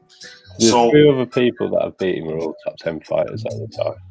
Let's have a look who beat him. Yeah. So he got losses to Vladimir Klitschko, Luis Ortiz in 2015, and Oscar Rivas. Forget about Joyce for a second, but those 3 guys, those are all, well, certainly those are, well, they're top 10 guys, all 3 of them. Yeah. 1, 2, 3, all top 10 guys. The only guy who's not in the top 10 that beat him is Joe Joyce.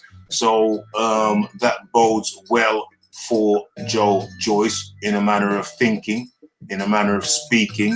Bear in mind that Joe Joyce has only, had 10 fights. Although, on the flip side of that, he's 33 years of age now. So they clearly, that's why they got their hustle on with him and pushed him, fast-paced him, fast-tracked him.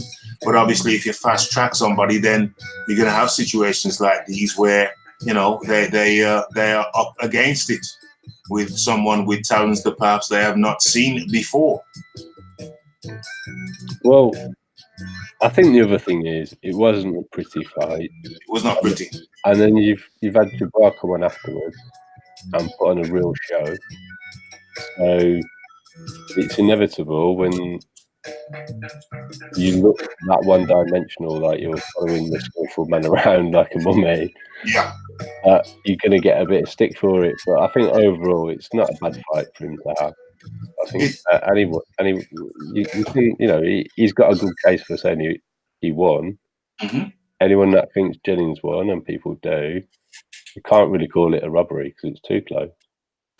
Yeah, I don't think Jennings won at all. Like I said, I had 112 versus 116. You could close that further and say 113 versus 115. It's still a win for Joyce. I'm happy that Joyce won. Yeah. I've listened to quite a few people talk about it after the fight, and I've heard people argue the case for both. I'll always side with the aggressive fighter anyway. I think you should go out there and win, not survive. I agree. Joyce was the more aggressive fighter. He was the one bringing the fight. He was the one taking the fight to his opponent. And he was the one who scored more scoring punches. Well, yeah.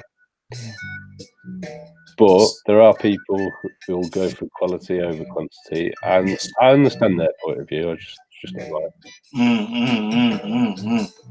I was scoring the fight, and I think I said in my video breakdown, if you're looking at who brought the most quality shots, then that was Jennings.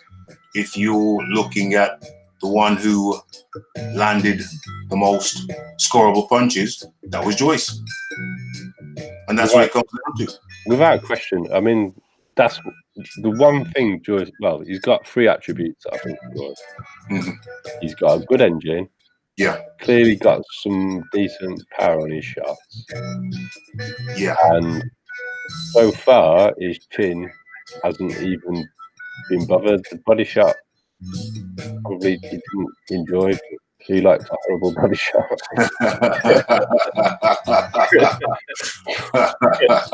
Yeah, who likes those? Who likes those? He's crazy. So, yeah, let's get into the chat and see what is being said. Okay, so yes, Ped says smack it. Tony Butler says smash it. It's both the same thing. Just hit it in the temple. Body shot. Well, let's go for body shots today. Hit it in the body shots. Well, actually, the buttons aren't down there. The buttons tend to be at the top. So go for the temple shot. I recommend the temple shot. Pablo Diablo tunes a wicked Raph. Levels are sweet. Vocals are on a level. Blessed. Yes, Pablo Diablo. King Slender. Jennings did not win that fight. People have to understand JJ. Joe Joyce. I've never called him JJ. That's good. Joe Joyce never went past 8 rounds either. The body shot hurt in the beginning. Set the pace too. Okay, yes. Overall, I hear what you're saying and I agree. Jennings did not win according to my scorecard. I did score the fight. I did score it round by round. And like I said in my video breakdown, if you're going for the quality of the shots, then yeah, I can see people leaning towards Jennings. But ultimately, it was Joyce who was bringing the fight. It was Joyce who was the aggressor. It was Joyce who was moving forward, and it was Joyce who scored the most scoring shots. So I have Joyce as the winner. Huey thinks he's a top 5 heavyweight. Dr. Wu Duck. Did you see my video, Dr. Wu Duck? No, Did you? I've had the kids all weekend. Oh, I see. But Dr. Wu Duck hasn't had that excuse. Dr. Wu Duck, I have a video on that very, very topic. Joe Joyce thinks he's a top 5 heavyweight. Matter of fact, actions speak louder than words. Let's go into the videos. I'm not going to play it. We ain't got time for that. We've got to keep things nice and tight today. We've gone off topic in recent episodes due to some external factors, but not today. Not today, my friends. Where are we? Let's share this. Let's share. Sharing is caring. Boom, boom, boom. Come on, work with me, baby. Work with me, baby. All right, so here you see Foss, Huey Fury. Oh no, that's not the one. I did another one. Where is it? Let's go on the proper screen. Where is it? It was before. There it is. Huey Fury. I'm a top 5 heavyweight. His actual quote was, I think I'm a top 5 heavyweight. Made it shorter.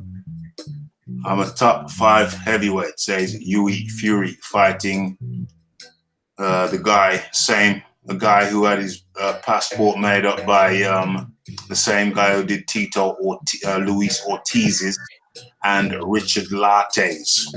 Very good passport and birth certificate forgery expert. And back in the chat, what are people saying?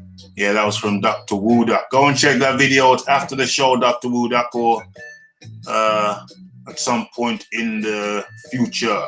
It's there for you. It ain't going nowhere. Bro, fighters don't get to the start really until they are 20, 22 in general. Gorman has good people around him, too many good people around him to give up at fight 16. White lost his 16th fight and now is ranked number 1 in the WBC. Indeed. Bloody hell, where's Kaz? I told him to shut it. Kaz, don't take it to heart. Oh, he's back. He didn't take it to heart. He's back. There he is. Oh no, he hasn't come back. His last word was AJ is roid muscle. AJ is roid. He hasn't said a word since. Kaz, where are you? Kaz, don't take things to heart, my friend. I just told you to shut up. I didn't mean don't ever speak again. It was Chris Lewis. Was it Chris Lewis? I'm not sure. Let's just find out once and for all if it was Chris Lewis or was that cricketer. For all I know, it could have been. Let me Google. First of all, oh, I'm still sharing. Okay. So let me Google Chris Lewis, cricketer. Yeah, there we go. Chris Lewis, cricketer. No, it wasn't Chris Lewis. It was Chris Lewis. He was more the black Skeletor, wasn't he? Chris Lewis was the black Skeletor. You know, that's my little Time Booth reference there. Look at those sunken cheeks. Chris Lewis, the Black Skeletor. In his younger days, his features didn't look so harsh. No, it wasn't Chris Lewis. It was a much butcher. Butch. Was there a cricketer called Butch something? I think his name could have been Butch. Whoever knows your cricketing, I think his name cricketer Butch. Not gonna get it, but let's try. Cricketer, English cricketer Butch.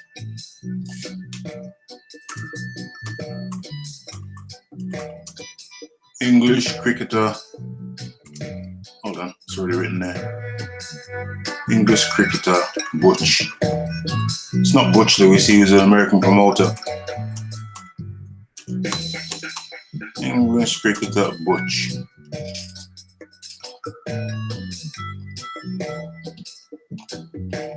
Nah. Okay, so stop sharing. So we've looked at Gorman, Dubois, or Dubois Gorman. We've looked at, where's the topic? Let's get rid of that. Where's my topic? We've looked at Gorman. We've looked at Joyce. Oh, Fury. Okay, so Fury reckons that he is a top five heavyweight. Okay, I think I'll lead off on this one. Top five heavyweight. Let's look at Box Rec. Let's do this scientifically. Let's go back. Okay, so here's the head. What? Brian Jennings? No. Let's look at heavyweights. Just heavyweights itself. Heavyweights. Let's get this clear. Let's look. Oh no, I can do this. I can do this just by doing that. Rankings and going heavyweight. Much simpler. Right. So as far as heavyweights are concerned, who does Huey Fury beat in the top 10? Let's go 10. Where are we? Well, let's go 12. Okay. Does he beat Dominic Breezel? I say possibly. Yeah, there's a chance. Is he really? Is he in the top 10? He's 12. He's 12. He's 12. Yeah. I say there's a chance he beats Dominic Breezel. There is a chance. However, ignore the Wilder fight. Yeah. Brazil can punch, and he's got a lot of size on Huey. Say that last bit again. He's got a lot of size on Huey, and he can punch. Yeah. So that's not a definite. That's a possibility, but not a definite. So we say there's what percentage chance do you give Fury? Percentage chance against Breezel? I'd give it 60-40. In favor of whom? Fury. Okay, so there is a fair chance that I agree. There's a fair chance that Fury could beat Dominic Breezel. Although ultimately, I think Fury. Does Breezel knock him out? I think he. Fury ever been down? Fury been knocked down. I don't remember ever touching him. He lost to. Cuts, yeah, Pulev. Yeah, to Pulev. It was cuts. He was a cut, yeah. It was a big cut, but that cut was that the blood was staunch from that. It was a legitimate win for Pulev. Yeah. But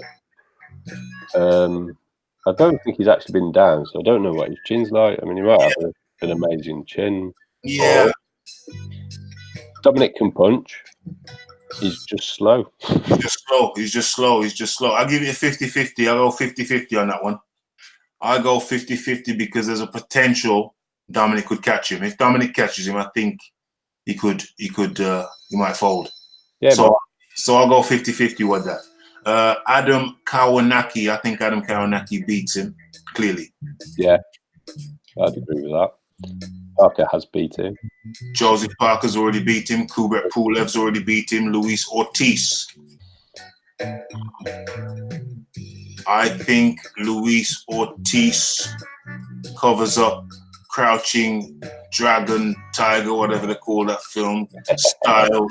Style comes in crouching head, bobbing, book to the body. Yeah, I think Luis beats him because he's going to feel Luis is going to pressure him and make him feel very uncomfortable. My concern with Luis is just his age. Yeah.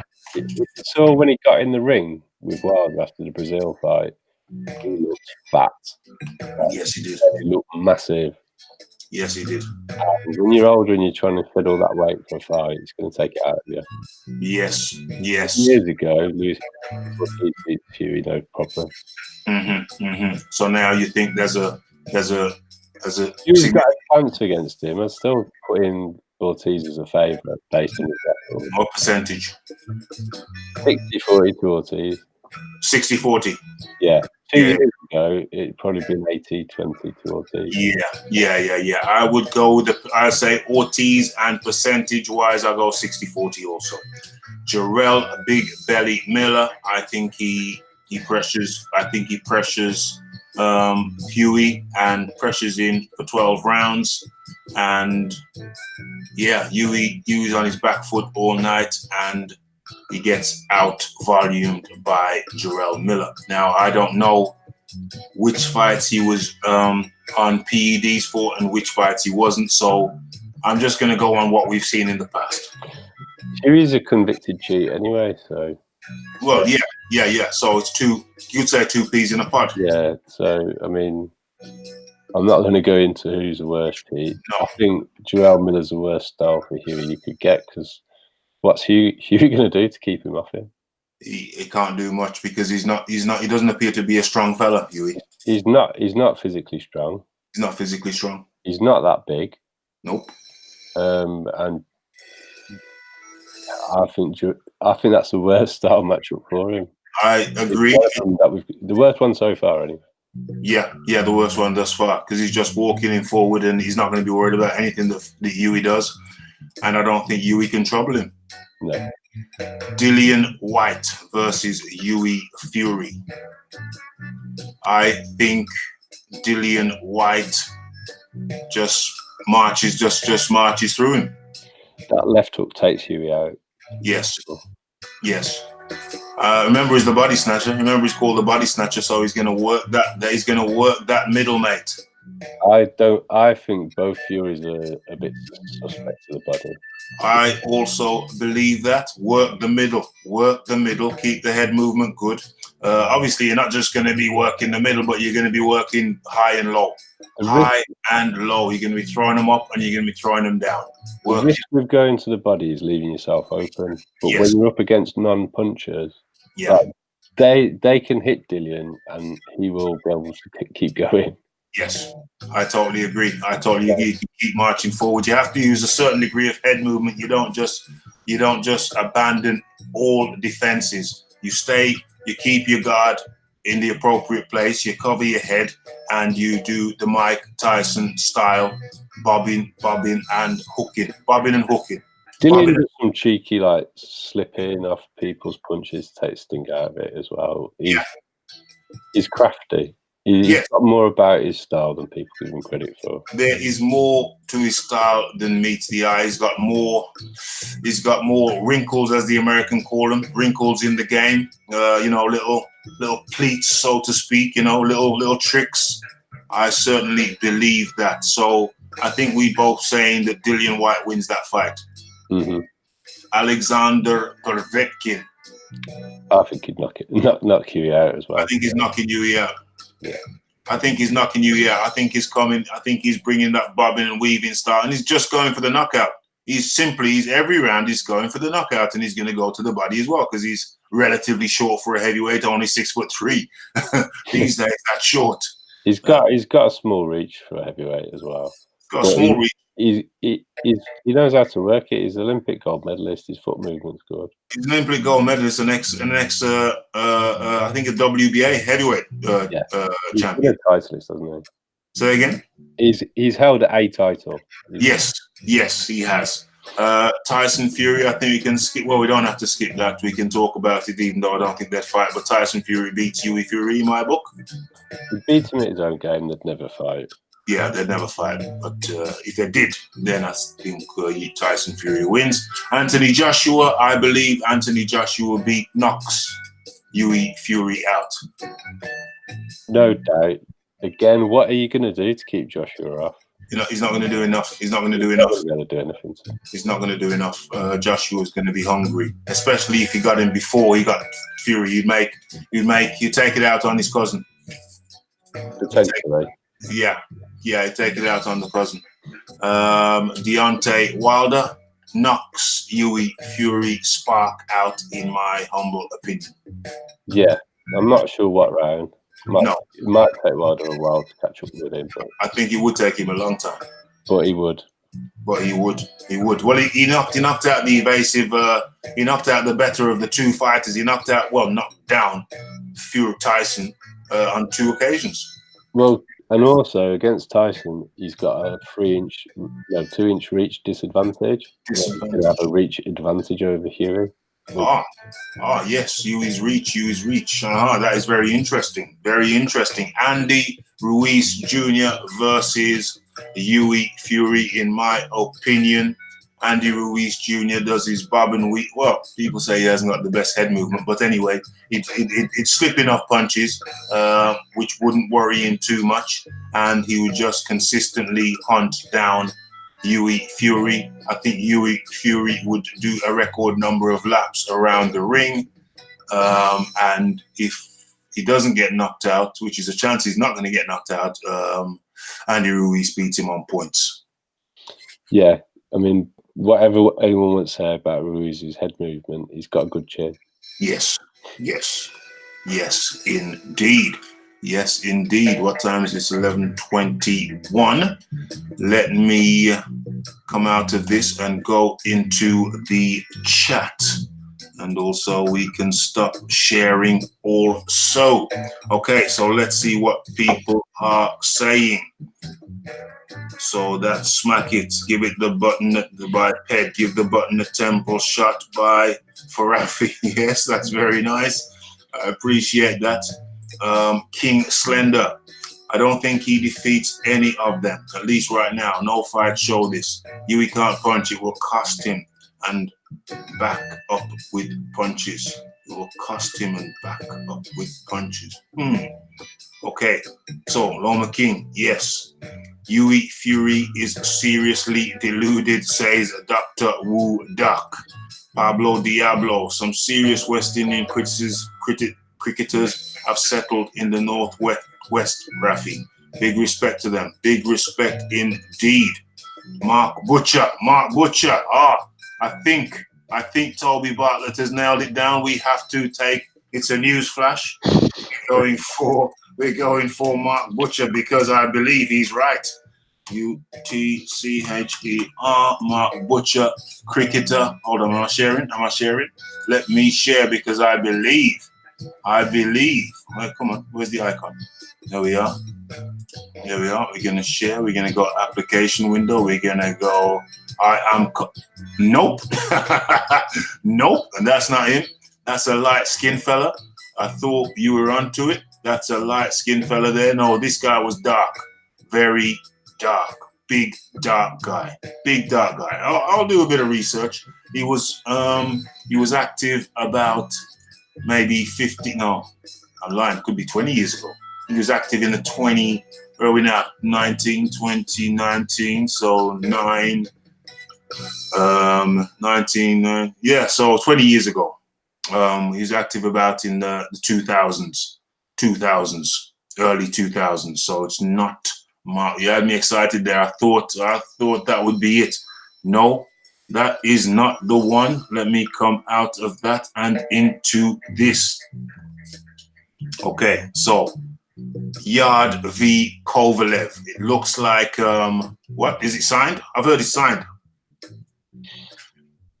Let me go and research that. Mark v Kovalev versus, got more open windows in this than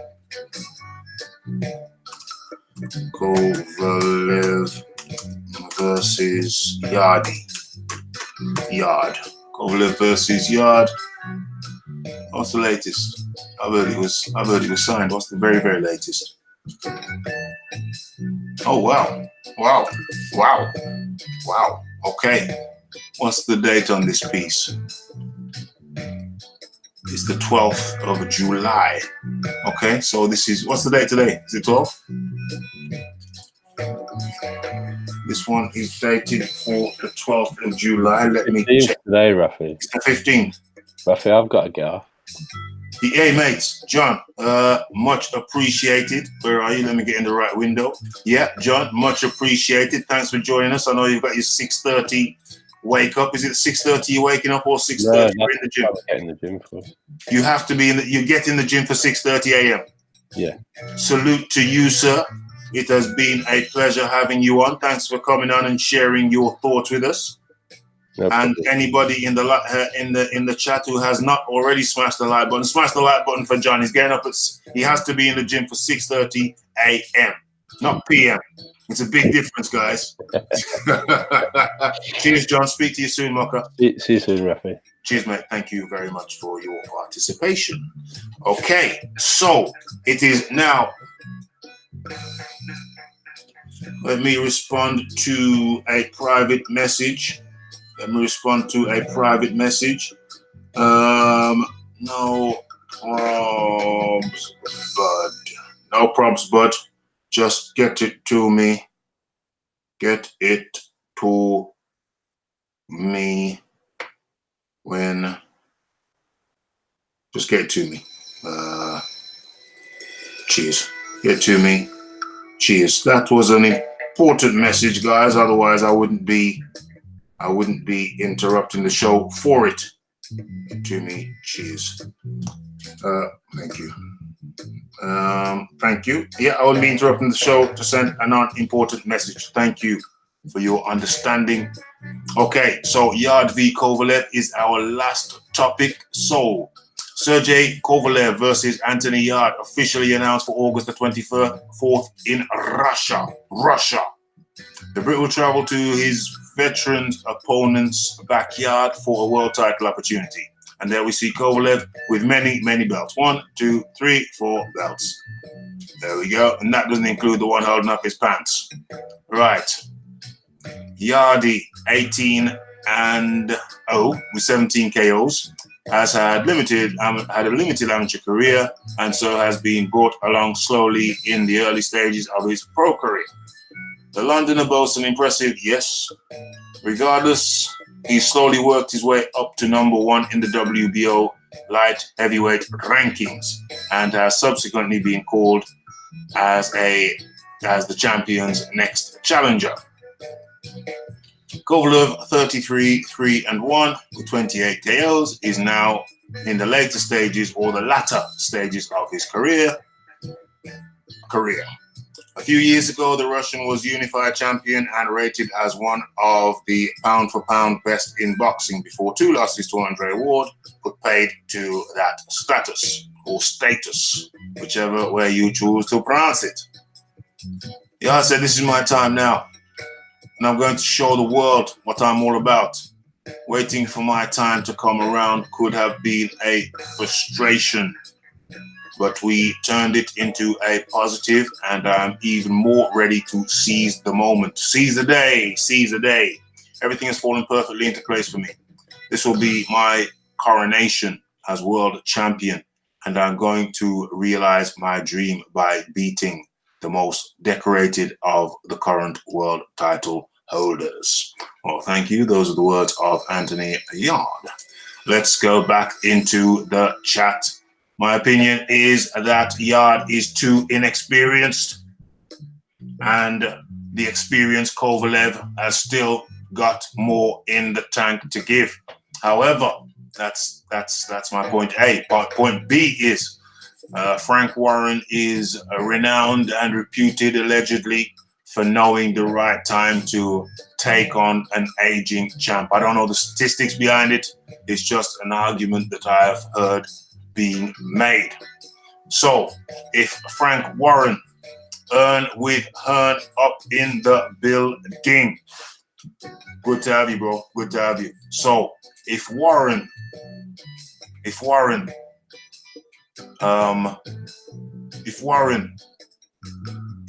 good in that way, as has been said to me, that he is good at knowing when a champion is ripe for the picking and the aging champion is ripe for the picking. If that is the case, then Yard might be in with a good shot. I really don't know.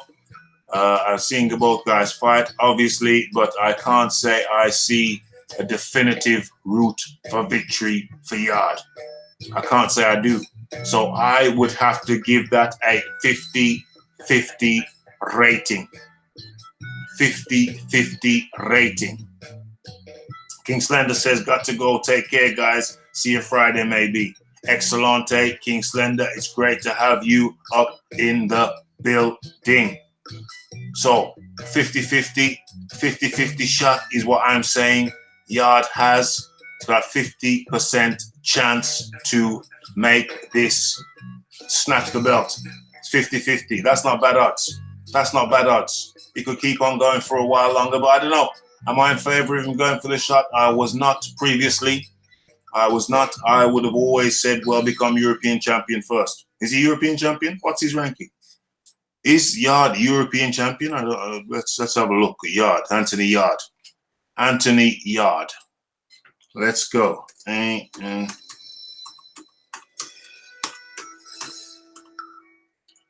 Yard. Oh, that's not how you spell it. Yard. Let's have a look. And Anthony Yard. And let's share. Let's share this thing, man. Come on. Come on. Where's the love? Where is the love? Boxrec search. What is that? What the hell is that? Get out of here. Yard. What's on my screen now? What am I sharing? How does it look like? What the hell is that? What am I sharing? Yeah, that's what I should be sharing. That's what I should be sharing. What the hell? What the hell is going on? I thought I was presenting to everyone. You know what? You are screen sharing and presenting to everyone. Let's stop that screen share and let's start screen sharing again. I don't know what's going on. Oh, I know what's wrong. It's because I'm not in the right. I know what's wrong.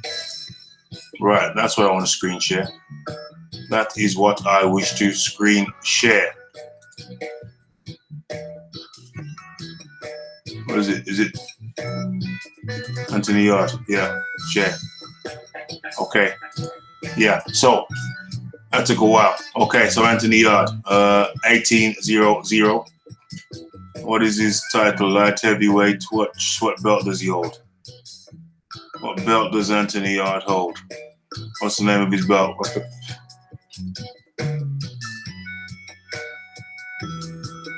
World Boxing Organization Intercontinental? Okay, I was wondering because I knew he had a belt. I knew it wasn't. I knew it wasn't European, so it's Intercontinental. So he has the same belt as Tyson Fury, the WBO Intercontinental belt.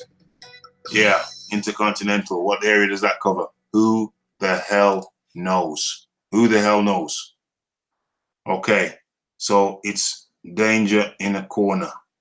Right, Pablo Diablo. Yes. So, okay. So everybody has stopped sharing. Okay, so that is my conclusion on the matter of Yard versus Kovalev. Yard v Kovalev, 50-50. That's what I'm giving it. 50-50.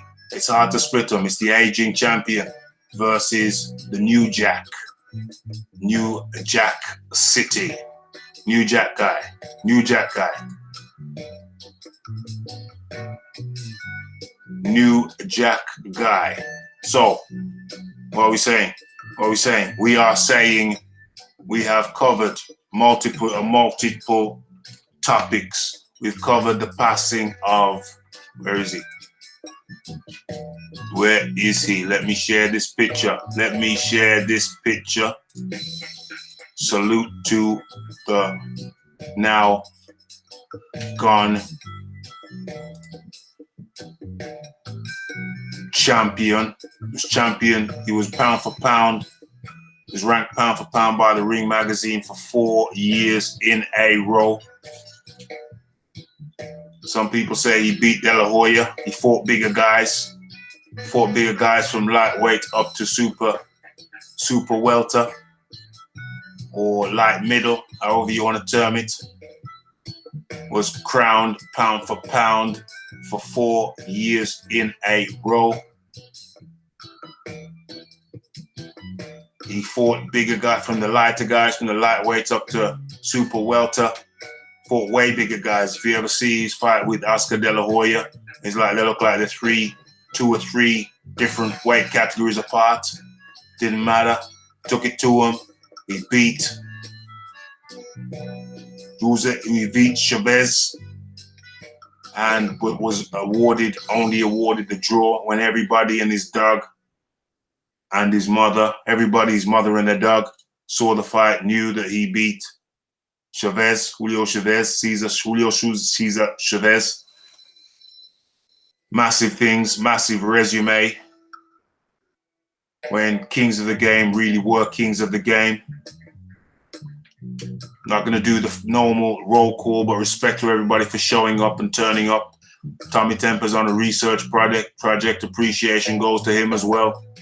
Trying to find the source that was mentioned by the other guy who we don't name, the angry guy, trying to stir up some negativity and try to put a wedge between people, which he may have done. We don't know. Well, I need to see the evidence that of which he was talking about for myself. I can't go on third-party hearsay. So I will see the evidence. I want to see the evidence for myself. But not going to do the typical roll call tonight. We are going to dedicate this show to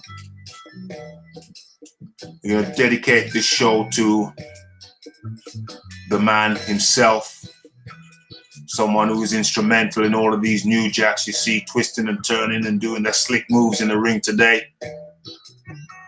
We owe a debt of gratitude. To a man like Pernell Whitaker, Pernell Sweet Pea Whitaker. You know, my thoughts go out to him. Respect goes out to him. And yeah, we're going to end the show just like that. With the final thought being on Sweet Pea Pernell Whitaker. Much appreciation goes to everybody who contributes to the show. Everybody who turns up for the show, my respect goes out to you. And this is how we ending it. It's Raphael Dawkins, Combat Radio. Much respect to Pernell Whitaker. And it's RIP.